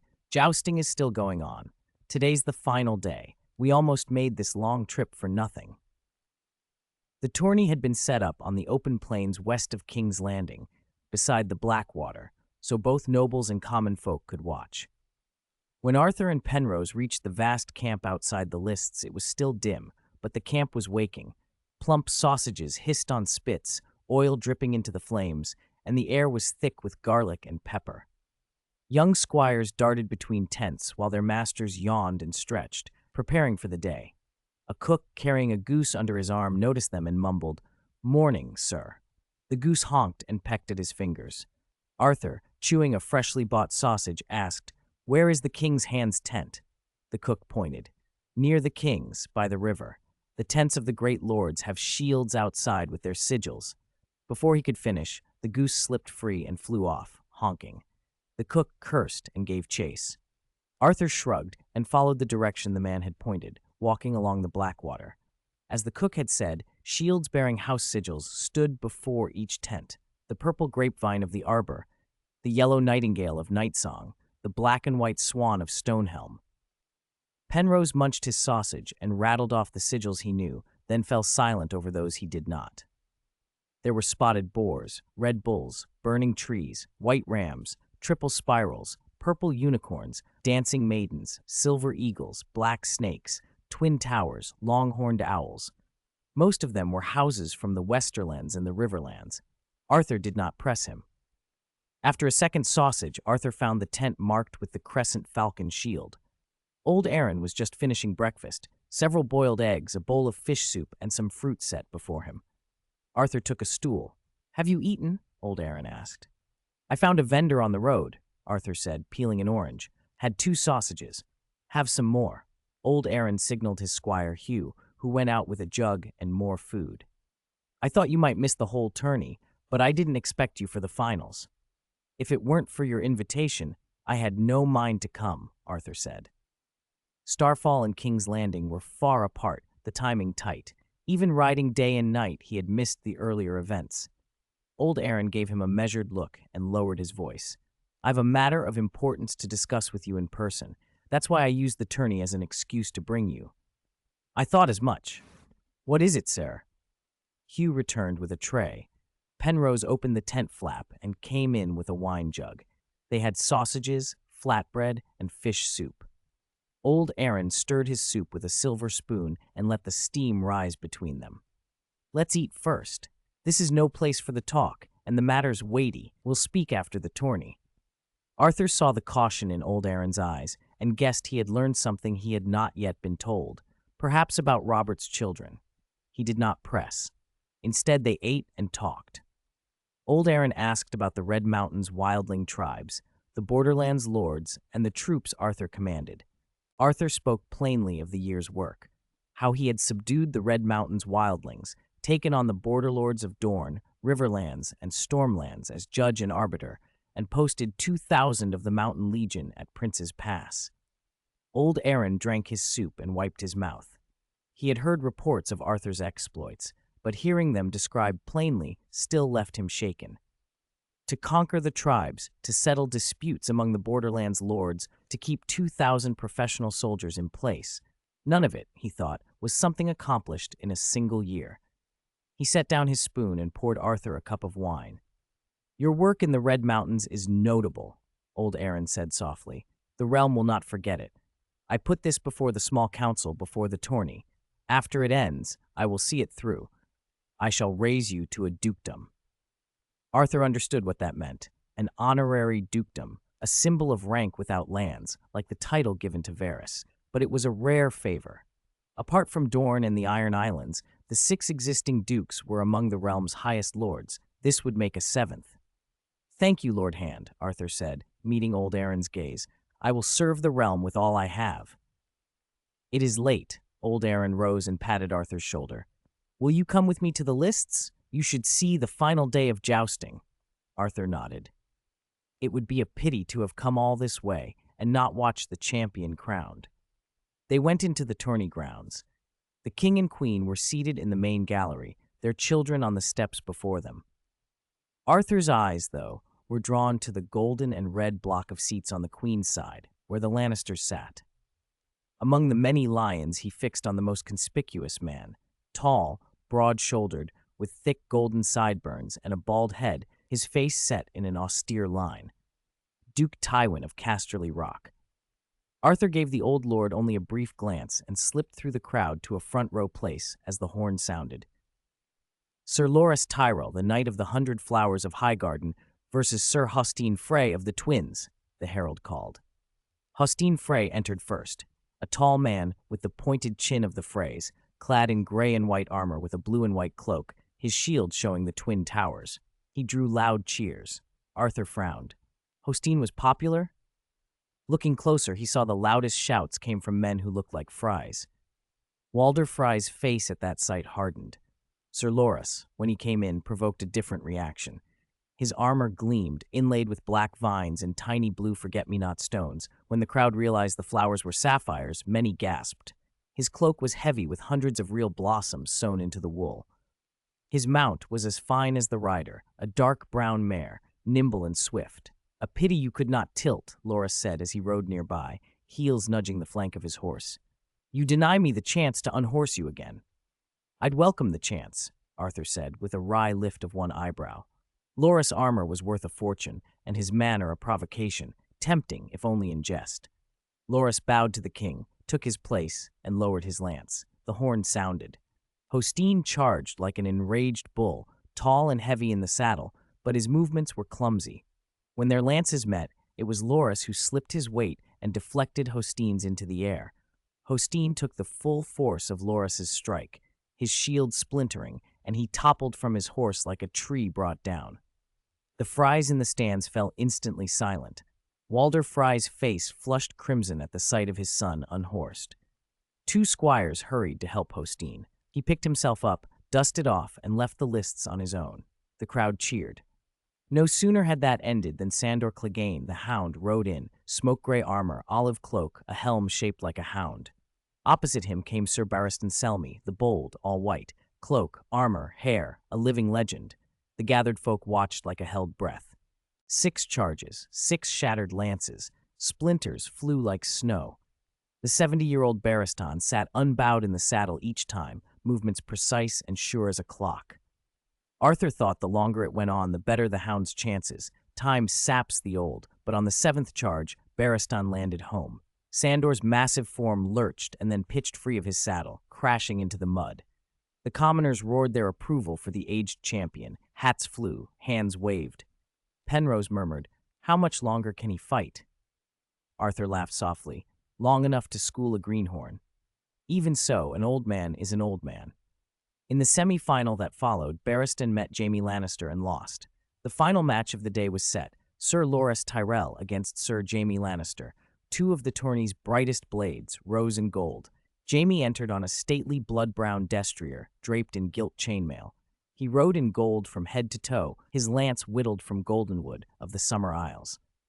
Loras had changed his look too, armor enameled with thousands of flowers, now mounted on a snow-white charger, cloaked in red and strewn with white roses. Arthur's eyes flicked to Tywin in the stands. The old lion's face was stern and still, but his gaze never left his son. Whether Tywin smiled at victory, Arthur wondered, he had yet to see. The horn blew. Jaime blew a mocking kiss to a lady in the crowd, pulled his visor down, and charged. The first tilt saw both lances shiver and splinter against shields, leaving deep gashes.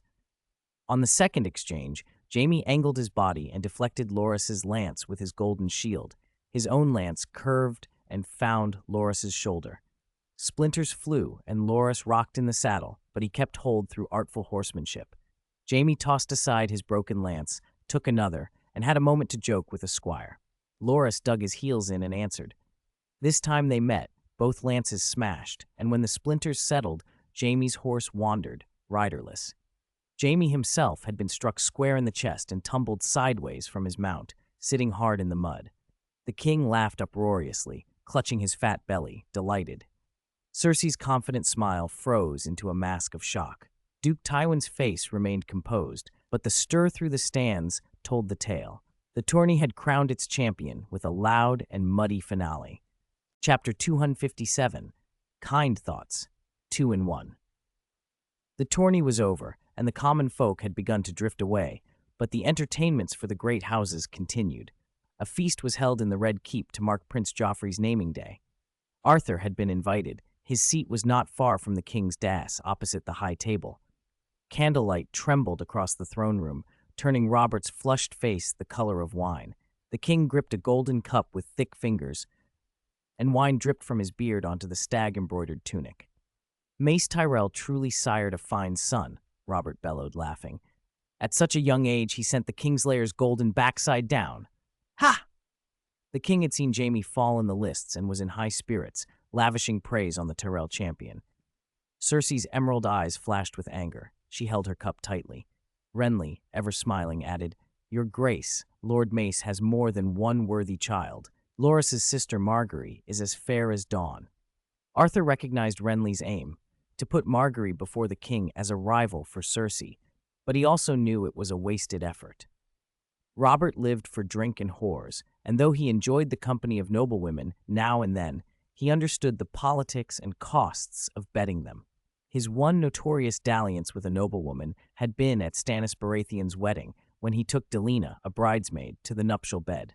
That affair had produced Edric Storm, Robert's only publicly acknowledged bastard. Even Tywin Lannister had once proposed that his son Tyrion marry Delena, but her father refused. A hoarse voice beside him cut into his thoughts. "Sir Arthur," Tyrion Lannister said, studying him with his mismatched eyes, "I never thought to see you in King's Landing. It's a pity you missed the tourney proper. At the start, my brother and I both thought you would not come." Arthur raised his cup and clinked it against the dwarfs. "A storm delayed my journey, so I missed most of the lists, but watching the final melees was worth the trouble." Tyrion sipped and made a rueful face. "If you'd come earlier, the championship might have been yours, Sir Littleflower." Arthur shrugged, "and I wouldn't have lost 100 gold dragons to Peter Baelish."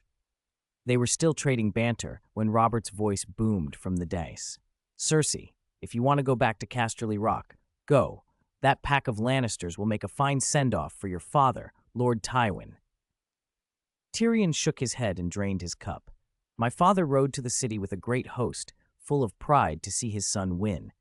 Jaime took you as his phantom rival and trained long for this tourney, then in one careless moment he lost. I hope he learned something from it." Arthur thought Jaime's fall would not change much by itself. Jaime's true change had come, in his mind, after he lost that sword hand, cut off by Vargo Hoat, and with it the thing Jaime had relied on most. Arthur left the thought there, and said only, "I hope so." The feast went on late. Tyrion excused himself, grinning. "I must go soothe the harlots of King's Landing, lest they be fretted at my absence when I leave for Casterly Rock." After Arthur had eaten and drunk his fill, and seeing the king too drunk to make any formal announcements, he prepared to go. He had bought a townhouse in the city for business reasons. Peach wine contracts and trade needed a foothold in King's Landing, and as he stepped from the throne room, Hugh, Lord John Arryn's squire, intercepted him. "Arthur, it's late. My lord has set a room for you in the Tower of the Hand. Follow me." Arthur guessed John Arryn wanted to speak with him privately. He called for Penrose, who had been eating in the courtyard, and they went together to the guest room in the Tower of the Hand. Penrose collapsed on a bed almost at once and began to snore. About 15 minutes later, there was a soft knock and a voice at the door. "Lord Arthur, are you asleep? The Hand summons you." Arthur opened the door. An oil lamp lit a narrow face, Maester Qyburn, in a gray robe, a thin maester's chain around his neck. Qyburn was here as Lord Arryn's maester.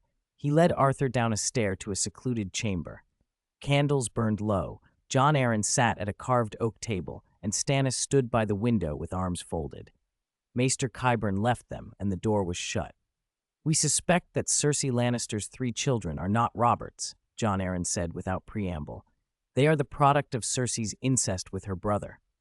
Arthur felt the weight of the claim. "What? How? What evidence do you have?" John steepled his hands. "I have gathered sufficient proof. That is why I called you." Stannis's brows rose. "Lord John, when did you obtain this?" "Before the tourney began," John said. He had found it the night Varys had visited him, records in a great tome, notes by Gramster Melian of an ancient union between stag and lion more than 90 years past. The chronicle told of Tya Lannister's marriage to Gawain Baratheon and the child they bore, a nameless boy who died young. Melian had described the infant, large of frame, a hearty eater, with a full head of black hair. 30 years earlier, a Lannister man had married a Baratheon woman who bore 3 daughters and a son, all with black hair. Through those brittle, yellowing pages, the pattern was clear. Golden hair gave way to charcoal black in the Baratheon line. "Why not tell Robert sooner?" Stannis asked. John's face tightened. "Robert is surrounded by lions. Many of the Red Keep's red cloaks and men about the city answer to Lannister gold. Acting rashly would be perilous. Besides, Tywin came to the city then with a great host from the Westerlands. It would have been even harder." Arthur tried to point out the size of the city watch. There are 3,000 or 4,000 men in the watch. Surely you could. Jon shook his head. You do not understand the situation here. The commander of the watch is Janos Slynt. I once brought evidence of his corruption to the small council. 2 witnesses ready to testify died while on patrol. Janos is not merely a bribe taker. He built a fortune in office. Half his officers secretly pay him a cut. Robert calls it a small fault. He said, "They are all thieves. An open thief is better than a hidden one, and the next might be worse." Now is not the time to lay blame, Jon went on. Tonight, at the feast, Cersei proposed to return to the Westerlands with Lord Tywin. When the Lannisters leave, many of the Red Cloaks will be reassigned with them. That will be the moment I present my proof to Robert and accuse Cersei and Jaime. Stannis' mouth hardened. Tywin will never bow to such an accusation without war. Jon met Arthur's eyes. The Westerlands alone cannot stand against the realm if the king is roused. The mountains of the Westerlands favor defenders. I need your troops. Arthur, your forces are practiced in mountain warfare. I need you to command them. Jon had summoned Arthur to prepare troops in the Red Mountains and march north when the time came, but now the opportunity presented itself sooner. Arthur did not hesitate. I will serve the realm. Stannis, you will command the royal fleet and blockade the Westerlands by sea, Jon said. That is my duty as master of ships, Stannis answered. Jon set the plan. One day after Tywin and Cersei leave the city, I will bring the evidence before the king. You both will accompany me to the audience. Before he left, Arthur felt a tug of unease. He nearly warned Jon about his wife Lysa. Rumors and the look of her could suggest a man like Jon might have cause to suspect poison, but he could not bring himself to accuse a man of treachery against his own wife without proof. He imagined being told that someone he had shared a bed with for years would poison him. He would suspect malice in the messenger. He let the thought go. After the two left, Jon Arryn lingered on the night he had found the records and on the what-ifs. If he had revealed them months ago, Robert's wrath might have spilled blood across the kingdom. Now that Cersei and Tywin planned to travel, some different outcome seemed possible. Arthur returned to the guest room. Penrose's regular snoring filled the air. He stared at the moon and tried to drive off the foolish, dangerous thought he'd entertained. Perhaps sympathy for an old man's carefully managed realm had moved him, perhaps gratitude for patronage. He shook his head and slept. The next morning, Arthur rose in full finery. Azure Wave rested at his hip and dawn was slung across his back. Brass trumpets sounded as he entered the throne room through the great oaken doors. Many nobles still lingered in the city. The corridors were packed with lordly retinues, merchants, and commoners. Because the king was too drunk to preside, Jon Arryn sat upon the iron throne in his stead. He held a sword in his hand, its blade inlaid with silver like mountain skies, the hilt a hawk's head, the guard formed of 2 wings, and his demeanor was grave. Warden of the Red Mountains, governor of the Dorne Marches, sword of the morning. Sir Arthur Snow, the herald proclaimed, who led 7 campaigns in the Red Mountains, slew the Vulture King, and brought the lands of the Red Mountains into the realm, who mediated disputes among the border lords and kept the marches at peace. These deeds stand witness to his service. When the master of ceremonies had finished, Arthur stood in the center of the hall, unmoved by the attention as the next proclamation came. Stannis rose from the high table beneath the throne. Arthur Snow, for your loyalty and selfless service, by command of his grace and with the assent of the king's hand and the small council, you are raised to the rank of duke. Your heirs shall inherit this honor forevermore. The lords of the Red Mountains shall hold under your house. Arthur knelt, voice steady. I thank your grace and the hand for this mercy. Jon Arryn descended and helped him to his feet, embracing him. The realm rewards its faithful warriors. Let all see Duke Arthur as an example and serve with equal devotion.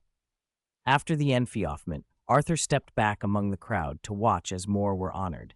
Over 50 knights were raised that morning, men who had kept vigil through the night in the Great Sept and walked barefoot through the city at dawn to show humility. Now in undyed wool, they stepped forward to receive their spurs from a kingsguard or a lord. The day moved on with petitions and mediations. Disputes among nobles were settled. By midday, John announced the business of the day concluded. Arthur spent the next 2 days at the townhouse he had purchased near the Red Keep. He received many visitors, lords and lesser men offering alliances by marriage. His bastardy mattered less than his wealth, power, and good looks. Some even said a bastard daughter proved his virility, others that his own bastardy proved him a man of passion. The suitors kept coming until the nobles drifted back to their own lands. One afternoon, while sparring with Bryson Caron, Earl of Nightsong, and Roland Storm, Arthur received word that the Lannister host had filed out of the Lion Gate and was riding for Casterly Rock. The procession was splendid and loud, a grand departure. "My lord, when do you ride back to your lands?" Roland asked, wiping sweat from his brow. "May we have the honor of escorting you?" "If nothing unforeseen happens, I leave tomorrow," Arthur replied. Inside the Tower of the Hand's dining room, the Arryn family of 3 was taking their meal. "Lysa, you've been working hard lately." Lord John sighed with relief after hearing that the Lannisters had left the city by the Dragon Gate. All that remained was to present the evidence to Robert with Stannis and Arthur tomorrow morning, then move against the Westerlands. With the 7 kingdoms united, the Westerlands would be crushed, just as Balon Greyjoy's Iron Islands had been broken. "John, do you really have to send our Robert to Dragonstone?" Lysa said, perching at the table. "That place is damp and bleak. It's no place for our little darling." Robert Arryn's pale face twitched, and he began to cry. "Mommy, I don't want to go to Dragonstone." "My sweet, I would never let anyone take you from me," Lysa soothed. John frowned. "Lysa, you know I promised Lord Stannis. I can't go back on that now. Lord Walder Frey will think I lied, too." Lysa's voice sharpened. "I don't care what those men think. What's wrong with a mother wanting her child at her side?" "High as honor. This matter is settled. You spoil Robert too much. A change of scene might help his condition." "I don't want to go. I don't want to go." Robert's crying turned into a violent seizure. He knocked over plates and goblets until the dining table ended up a clatter of broken crockery. Lysa screamed for the guards and the maids. They rushed in and held the boy down. Everyone in the tower had grown used to Robert's fits. Qyburn appeared and took charge. He held Robert's head and murmured calm words while forcing half a cup of poppy milk into him. Gradually, the spasms faded. His hands trembled, but the fit subsided. Guards carried Robert to Qyburn's rooms for further care. John turned to Lysa, puzzled. "Aren't you going with him?" "Maybe you're right. I've spoiled him too much." Lysa straightened, picked up an overturned goblet, and refilled John's wine. She took ice from the bucket and dropped it into his cup. "It's time our Robert had a new environment and learned to be independent." John felt lighter, as if a weight had lifted. He took the wine and sipped the cool, sweet liquid. "Lysa, the 7 gods were kind when they let me marry you." The next morning, Arthur arrived at the Red Keep's Tower of the Hand and, after stating his business, was led to the Hand's private antechamber. Stannis was already there, arms folded, fingers drumming in impatience. He breathed easier when Arthur entered and inclined his head. Before Arthur could speak, an attendant Hugh came in, agitated. "My lords, my master is ill and will not be able to see you today." "Cannot see us?" Stannis sprang up. "The Hand was so hale 2 days ago. How can he now refuse visitors?" Hugh looked worried. "Last night my lord felt a stomach pain and sent for Qyburn. Qyburn said it was a chill in the stomach. He'd been putting ice in his wine in this heat, so digestion might be upset. He gave my lord a purgative and a pepper extract. My lord vomited what he had eaten, but this morning he woke with pain all over and couldn't get out of bed." Arthur and Stannis exchanged looks. Arthur saw confusion crease Stannis's brow. "Who is attending him now? Any other remedies?" "Qyburn and Lady Lysa are with him in his bedchamber. We have sent for Maester Pycelle." Arthur felt his tension ease a little. Stannis asked, unwilling to relinquish hope, "Did the Hand say anything?" Hugh shook his head. "He called for Robert. I don't know if he meant his grace the king or young Robert Arryn. Lady Lysa feared contagion and would not allow the boy into the chamber." Concluding the visit was not possible, Arthur and Stannis left their condolences and departed the tower. Stannis had the small council to attend. Arthur arranged to dine with him later and made his way back to his lodgings. He was already certain Jon Arryn's death was likely. Hugh's account made the poisoning look plausible. If Pycelle arrived, Arthur suspected the old maester would not save Jon and might well conceal the cause. Back at his residence, Arthur found Barristan Swan and Roland Storm with Penrose and other attendants sparring on the practice ground. Lord Bryce Caron stood watching. On Arthur's return, the Lord called out, "Lord Arthur, can we depart together?" Stonehelm and Nightsong were part of the border forces from Dorne. They had been ordered to follow Arthur in the campaign against the Red Mountains. Arthur explained, "There's been a change. The king's hand is ill. I'll remain in King's Landing for a while. Lord Bryce, you may return to your lands alone." "As you command, my lord." Lord Bryce bowed and, after greeting the others, left. Barristan, lacking a sparring partner, stepped forward. "My lord, will you also stay in the city? May I offer you my service?" "Swear your sword to me, and I will find you a place by my hearth," Arthur replied. Barristan Swan was broad and powerful. He was a capable spearman and warhammer man, skilled with the bow and, more importantly, of sound character. Arthur had tested him and found him true. After Barristan knelt and swore, Arthur helped him up and made him captain of the guard. That afternoon, Stannis returned, grim. Lord Jon's condition worsened. He has a high fever. Pycelle calls it the decay of old age and disease. He says he can do nothing. In the end, to ease his pain, they gave him poppy milk. "Did he say anything?" Arthur asked. "No," Stannis said. Robert kept to his bedside a long time. Robert said that before my lord closed his eyes after the poppy milk, he blessed his son. "The seed is strong." His words were slurred. Arthur wondered if Jon had been muddled by weakness, or if he had been protecting Lysa and her son, or both. "There's more to this," Stannis said quietly. "Jon's illness is too complete. There must be foul play." "We have no proof," Arthur replied. "Even with the Lannister forces largely out of the city, they could still make the hand appear ill. I suspect more are involved. King's Landing is deeper than we thought. For your safety and mine, we must plan for the long term." Arthur had little love for the Baratheon court. With Jon gone, the old web of alliances would unravel. He saw no reason to risk everything on a plot that might only topple the Lannisters while leaving the rest of the city untouched. Stannis ground his teeth and thought. He felt threatened by Jon's fate as well. "That is the only way," he said at last. "Did Jon ever show you the evidence of Cersei and Jaime?" "No," Arthur said truthfully. "Old Jon is dead. Even with evidence now, it would be hard to persuade the king. Whether Robert would believe Cersei or Stannis is another matter. The Baratheon brothers never loved one another. Stannis' loyalty has been duty more than affection."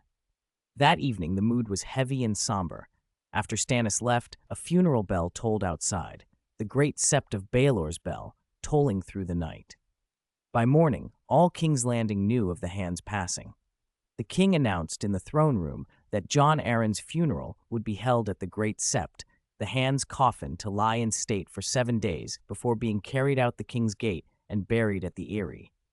Arthur, dressed in mourning, went to the great sept. The streets and the square were full of common folk paying their respects to a just and honorable hand. "Sir, Lord Jon Arryn was truly loved," Penrose said. "The streets are packed. Never even the tourney drew such a crowd." "Lord Jon served as hand for 15 years, Barristan said. "He kept the realm in balance. This is the honor he deserves." Arthur mounted the steps guarded by 2 white-clad men and entered the septumber. Inside, the crowd thinned. Jon's coffin rested on a raised platform. 2 Kingsguard kept vigil at its foot. Sunlight poured through the dome's stained glass and painted the stone with colored light. 7 great statues watched over the bier, and altars were ringed with candles. Varys approached quietly as Arthur found a place to stand. "He was a decent man," the eunuch said softly. "For 15 years, he held the realm steady." "He should have listened to your counsel," Arthur said, staring at the closed eyes beneath the cloth. "Perhaps," Varys murmured. "Statecraft often consumes a man. He loved his duty more than himself." The great doors opened and King Robert entered, followed by the High Septon and Lady Lysa, supported by handmaidens and holding her small son. Arthur noted, with a little surprise, how the king's bulk and appetite had changed him. The High Septon, too, seemed leaner, his crystal crown catching the light. The ceremony began. Monks and septons filed through with hymns. Archbishops in silver-threaded robes, septas in white, the silent sisters in gray, each took their place. The archbishop mounted the platform and delivered the eulogy for Jon Arryn. Today we gather with heavy hearts to mourn Lord Jon Arryn, Lord of the Eyrie, defender of the East, hand of the king, and faithful servant of the Seven Kingdoms. His passing is a sorrow for the Vale and the whole realm.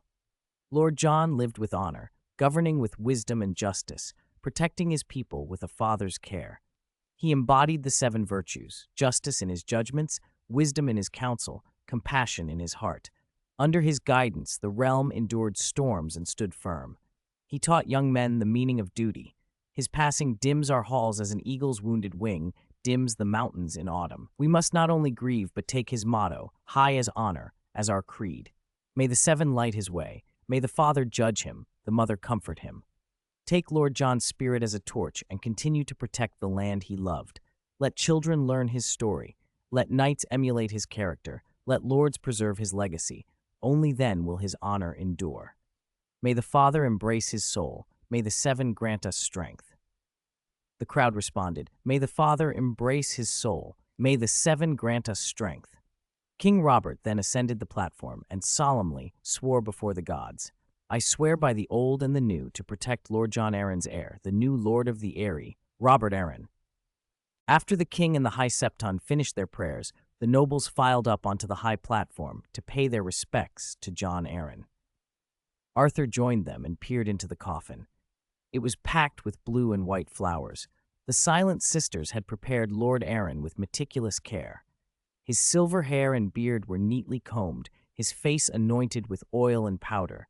Though illness had thinned him, he still looked dignified and at peace, his eyes closed as if asleep. He wore a sky blue and moon-white velvet robe embroidered with House Arryn's crescent moon and falcon, and a silver-threaded cloak lay heavy on his shoulders. His hands were folded across his chest, gripping the sword he had carried as hand, the hilt carved into a falcon's head, the guard like two wings. A seven-pointed crystal star hung at his throat. Arthur moved on and, as custom demanded, approached Lady Lysa, supported by a maid. He opened his mouth and closed it again. He had no proper words of comfort. He believed Lysa, goaded by Petyr Baelish, had poisoned Jon Arryn, whether from grief, jealousy, or madness. He did not pretend to judge who was right. He only sighed and said, Lady Lysa, the Seven Kingdoms have lost a good man. He left the great sept of Baelor with the same hollow feeling he had watched the procession. Jon's death was the visible consequence, but the causes ran far deeper. King Robert's endless feasts and extravagance had drained the treasury. In the scramble to make ends meet, the realm had needed a strong master of coin. Petyr Baelish rose to that need. Robert tolerated, even encouraged, corruption where it suited him, allowing Janos Slynt to line his pockets as commander of the City Watch, accepting loans from the Lannisters that brought their men into the Red Keep.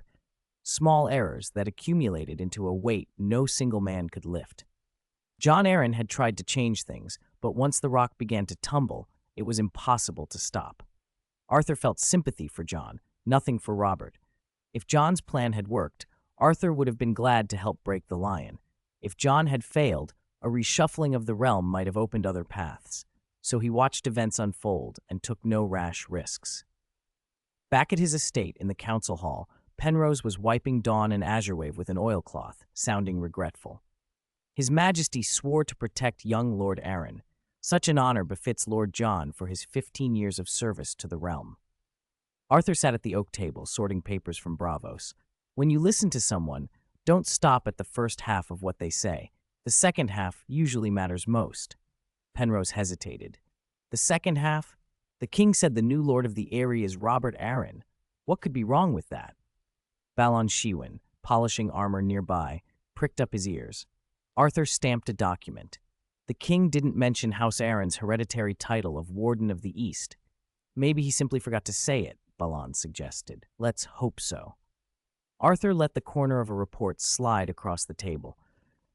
It was the inventory of supplies in Bravos warehouses and a year's financial accounts, along with letters from Zon Bonell and his agents about the fleet, the Wolfpack mercenaries, and the Bravos Swordsmen's Guild. Arthur spent the morning combing through them. Their trade fleet was split into 3 wings. Zon Bonell ran the Bravo-centered line that sailed to the central and northern ports of the Narrow Sea: White Harbor, Eastwatch, the Three Sisters, Gulltown, King's Landing, Pentos, and controlled more than 40 merchant ships outright. Through insurance and warehousing, he could influence many more captains. Vickle managed the Tarth-centered fleet down the southern Narrow Sea and near the Summer Sea, from Blackport and Plankytown to Lys, Mur, and Tyrosh, over 20 ships. Viction commanded an exploration fleet active in the Summer Sea and beyond: Old Town, the Summer Isles, Volantis, and even Slaver's Bay, 12 ships, 5 of them converted arbor warships. Zon had also absorbed the Wolf Pack into Arthur's command. What had been a hired band of maybe 300 mercenaries, mostly Northmen, had, under Zon's negotiation and the lure of opportunity, swelled to over 1,000 men, including dispossessed Northmen and wildlings. The Swordsmen's Guild, stabilized after Sirio Forel took charge, now certified nearly every swordsman and assassin in Bravos. The Peach Seal and Black Mamba swords had become standard equipment among them. The guild kept a ranking list. The top Black Mamba swordsmen were in high demand by the Sea Lord, the Iron Bank's keyholders, the black-clad lords, and wealthy courtesans. 50 Black Mamba and 50 Peach Seal swordsmen were under guild contracts. They could field many more when needed. As Arthur consolidated his strength in Bravos, the death of Jon Arryn had begun another reshuffling in King's Landing. The next day, in the small council chamber, the Hand's chair sat empty. Robert glanced at it with something like grief, then looked around at his counselors. "Everyone is here. Let us begin." Maester Picel cleared his throat. "Your Grace, I sent ravens last night to inform the Queen. Her party travels back now and will arrive in time to mourn before Lord Arryn's coffin is returned to the Eyrie." Robert clapped once. "Have her bring the children to the Great Sept as soon as they arrive." Petter Baelish spoke smoothly. "My lords, Lord Arryn's passing is grievous, but the realm must not wait in sorrow. The Hand's post is empty. The 7 kingdoms need a steady hand at once." Robert nodded. "That is why I called this small council. Speak your minds." Stannis was first. "Robert, I have served this realm for 15 years, aiding Lord Arryn in its governance. I should be considered for the Hand's office." Renly scoffed. "By Stannis's logic, one hand is not enough. Who here hasn't served? There are many who have proven themselves." Baelish toyed with a gold dragon. "As Master of Coin, I replaced many long-serving officials, not because they were disloyal, but because they lacked ability. The previous Master of Coin, Gerald Grafton, was dismissed for that reason. The next hand must be able to restore the treasury. If you deem me suitable, I will shoulder that burden." Renly shot back. "The hand must command respect, be beloved and trusted, someone like Lord Arryn." Varys gave an oily smile. "Perhaps the Honorable Lord means himself?" Renly's smile dropped. "If the king trusts me, I will be his hand gladly. If not, I will serve without complaint." Pycelle cleared his throat and straightened. "As Grand Maester, I offer counsel. Lord Tywin Lannister served as Hand for many years under Aerys II. He is the Warden of the West, a man of great experience and weight. Now he is the Queen's father and your Grace's father-in-law. I can think of no one more suitable." The counselors argued back and forth, voices rising. Robert unusually drank in silence, one cup after another. When the meeting broke up, he had given no appointment. That evening, a litter from the Great Sept brought Cersei back to Maegor's Holdfast. She found Robert at his meal. "Have you decided on a new hand?" she asked. Jon Arryn held 3 posts: Lord of the Eyrie, Warden of the East, and Hand. "Finding a fitting replacement won't be easy," Robert said. "We face hard times. I need capable, loyal men, not flatterers." "By right and by kin," Cersei said, "Jaime should be Hand. He is your brother and has sworn to obey you." Robert blinked. He had expected her to press for Tywin. "Jaime is a Kingsguard. A Kingsguard cannot be Hand." "There are precedents," Cersei replied, but then Robert cut the discussion short. "I will send young Robert Arryn to Casterly Rock to be raised by your father, and I will give the wardenship of the East to Jaime. Will that satisfy you?" Cersei's face brightened.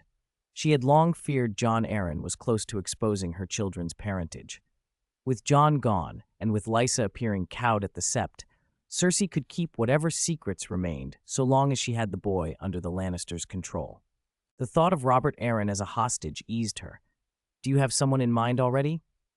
When the morning ends, I will take half the court north, Robert said. I will invite Lord Eddard Stark. The north? Cersei repeated. Eddard Stark can replace Jon Arryn, Robert declared. And I will betroth Joffrey to his daughter Sansa to strengthen the bond. Woman, whether you like it or not, I will do this. A good match for a lord's daughter, she said hotly but calmed. You honor me with this. Remember your promise. Prepare for the north, Robert told her. Tomorrow I will announce it at the small council. He did. At the next meeting, Robert declared he would send Robert Arryn to Casterly Rock and appoint Jaime Lannister Warden of the East. Renly protested. Your Grace, House Arryn has been Warden of the East for generations. It is a hereditary office. When the boy comes of age, I will consider restoring the title, Robert said. For now I must consider the realm this year and the next. A 6-year-old cannot command armies. Stannis, grim-faced, said, even for Lord Jon's sake, his son deserves what his father earned. Lord Arryn wanted the child sent to Dragonstone to be fostered under me, not to Tywin. Robert flushed. Jon did his duty, and he was loyal to his king. I am not ungrateful, but I will decide this child's fate. Stannis, I only ask for loyalty and diligence.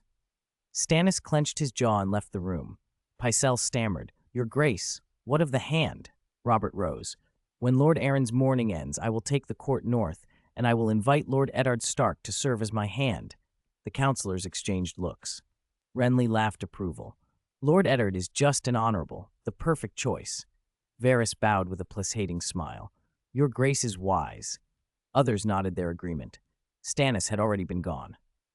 Jon Arryn's coffin had rested 7 days in the great sept of Baelor before it left the city through the King's Gate and was borne north along the King's Road toward the Eyrie. My lord, please follow me, Sir Meryn Trant of the Kingsguard said, resplendent in white cloak and white armor, when Arthur paused. He had been watching the Tower of the Hand as they passed. With old Arryn dead and Lady Lysa gone back to the Vale with her household, the Red Keep felt different, filled now with men in red cloaks. Even the hook that fastened Sir Meryn's heavy cloak was a golden lion. They were led into a small hall where King Robert, fat and boisterous as ever, lounged with 2 blushing attendants holding wine cups. Your Grace, Arthur bowed. Robert waved him off. I'll be riding north in a few days to ask your uncle, Eddard Stark, to be my hand. I command you to come with me. Arthur remembered how he'd told Lysa Arryn the boy Robert would be sent to Casterly Rock, but Lysa had slipped away in the night with her son without permission. Cersei had been furious. His brother Stannis had gone back to Dragonstone in silence after a small council meeting. 2 such unplanned departures left Robert uncertain if Eddard would accept an invitation. Arthur knew Ned the same as any son of the North. Winter was always on his mind, and the cold of his home meant far more to him than the South or any title. If there was anyone who might persuade Eddard to come south, it would be Arthur. As you command, Your Grace, Arthur said. By my reckoning, it's been 6 years since I last set foot in the North. It is time I go back. Robert grinned suddenly. I hear you've a bastard daughter down in Dorne? Arthur tensed. Asking about bastards was rude, but answered, Yes, Your Grace. Robert waved an attendant for more wine and laughed. Her mother must have been a beauty to make the Sword of the Morning forget his honor. Your uncle Eddard told me of a bastard once, too, named Sheila, or was it Vera? My first bastard was born when I was a ward at the Eyrie. Blue eyes, black hair, best time of my life. Arthur only smiled. Dorne takes many of the Roynish ways to heart. There, nobles keep mistresses openly, unlike the North. Ha! Robert roared. I see now why you left Winterfell for Dorne. Northern girls are all bundled up. Dornish girls wear so little, it's a mercy. My title says King of the Rhoynar. Why can't I have their freedoms? Robert told old stories long into the evening. When it grew late, Arthur excused himself and returned to his lodgings. They set out the next day. The king's retinue numbered over 300 as they rolled north. Arthur rode with 10 attendants and guards. The wheelhouse, Queen Cersei's massive double-decker carriage, creaked and bogged down in the mud more than once. Its axles complained, and at times the whole train slowed to a crawl. The causeway through the neck was narrow and wet.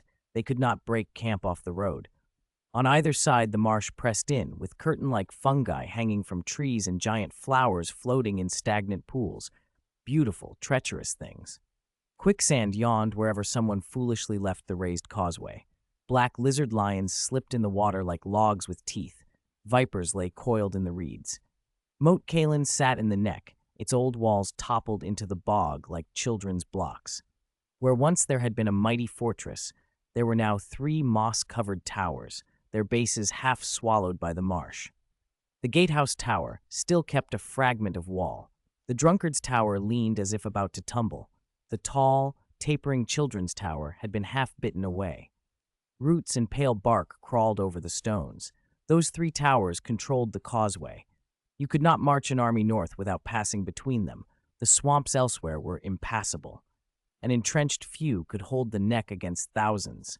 When they at last crossed into the true north, the air sharpened. Inns grew scarce. The land flattened into barrows and stunted tundra, and snow began to fall. Penrose, who had never seen snow, squealed and shouted with delight at first. By the end of the day, the novelty had worn thin and the world had gone white. The king grumbled about the wheelhouse's slow pace, and after 10 long days, the banners finally came into sight, the gray walls of Winterfell. Arthur rode with the king's procession through the great gate and onto the familiar castle green. The smithy, the training yard, the stables, the towers, everything looked much as he had left it. Faces lined the passage as they entered, and Arthur saw many he knew. Eddard Stark, wind-bitten and sober, Lady Catelyn, pale as ever, the Stark children, Robb, Sansa, Arya, Bran, and for the first time, little Rickon. Hallwyn, who had taught Arthur horsemanship, took Arthur's reins. "Shall I call you Duke or my lord?" he asked. Arthur smiled. "As you please." "Arthur, then," Hallwyn grinned. Robert and Eddard greeted one another like old friends. Eddard kneeling in the snow to kiss Cersei's ring might have been out of place, yet the 2 men clasped and laughed, and the formalities were quickly followed by the joy and awkwardness of introductions. Jon, who had heard stories of Arthur for years, stared when he saw him, those familiar violet eyes, the lean southern bearing. For a moment he could only stand. "What, you don't know me?" Arthur laughed and hugged Jon. "Feels a little unreal to be back." "You look like a southern lord," Jon said at last. "Not like I am one now," Arthur answered. He gave orders to Balanchiwan to arrange the guards and told Penrose to look after his hawk. "Come inside. I've been in Dorne so long I'm half frozen." Inside the room he'd known as a boy, a bright fire burned. Jon hefted Dawn with both hands, marveling at the pale, glass-like blade. Arthur remembered promising to bring the sword to Jon when he returned. "A year ago, Father told me your story from King's Landing. Sword of the Morning. Sir Arthur Snow," Jon said, turning the blade. "And then there was that song, The 7 Sieges of Dawn." "I was boasting back then," Arthur admitted, tossing another log on the fire. Warmth chased the chill from his cloak. "You only see how big the world is when you go out into it." A small white shadow slid from under the bed and padded to Jon's feet. "Ghost, a direwolf with fur like new snow and blood-red eyes." Arthur asked, fascinated, "Is that the direwolf?" Jon sheathed Dawn and smiled. "His name is Ghost." He let Arthur pat the wolf's head. Ghost's coat was surprisingly soft. The door banged open, and 2 small figures stormed in, each with a younger wolf at their heels. Arya, furious already, accused Arthur at once. "Liar, liar, liar. We agreed that when you came back you'd bring me a sword, one like Jon's." Arthur's expression flickered with memory. Arya had given him a scrap of cloth before he left, asking for a sword in return. Bran, little and inquisitive, stared at Dawn as if it were the sun. Arthur teased, "At your age, you haven't the strength to lift a real sword." "Don't be daft," Jon warned. "If Arya got a sword, Septa Mordane would hear of it and have her locked up with needle and thread." "Arya can lift it," Bran piped up. "Can I try too?" "Of course." Dawn lay heavy on the table. Both children strained at it, faces flushed, brows wet with effort. Arthur and Jon laughed and watched them refuse to be beaten back by a sword they could scarcely budge. Arthur finally took Dawn from the table. "All right, I'll show you a trick to close your testing." The glass-like blade gave a soft, pale glow for perhaps half a minute.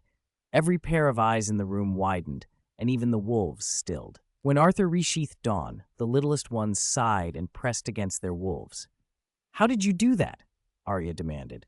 Arthur smiled mysteriously. "It's a small trick. If I tell you, it won't work anymore." The children begged for tales of the South, and Arthur obliged. Ships at White Harbor, the flat islands of the Fingers, Bravos, and the enormous Titan that looked as if it could stride over Winterfell's walls. The door opened again, and Benjen Stark, black cloak of the Night's Watch wrapped around him, stepped in.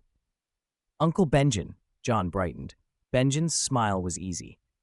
"Bran, Arya, your mother sent me to fetch you for tonight's feast. Make sure you're fit to be seen." Bran and Arya scuffed their feet and were gone. Benjen sat across from Arthur. "Arthur, I must thank you," he said quietly. "The wall was short of men, food, and wintering gear. Because of you, the Night's Watch is able to hold." Arthur shrugged. "The wall is the realm's shield. I was glad to help." Over the years, Arthur had, in fact, helped the Watch. He'd sent men, criminals and exiles, to man the wall. Sir Avery after the Vulture King, Sir Norbert from the Piggy Isles, and more than 600 others. He'd had Zahn set up a trading post at Eastwatch by the Sea to bring food and clothing, to trade furs, ivory, and timber with the Watch and with the wildlings, and to hire some of the free folk into service with the wolf pack. Those arrangements had eased the Watch's shortages and smoothed relations with the wildlings. Lord Commander Jor Mormont, the Old Bear, had written often with gratitude. Benjen's thanks was plain and sincere. Outside, snow feathered down. Inside, for a moment, the great cold of the north felt less severe, warmed as it was by old friends, bright children, stories of distant seas, and a pale sword that could make the very air glow.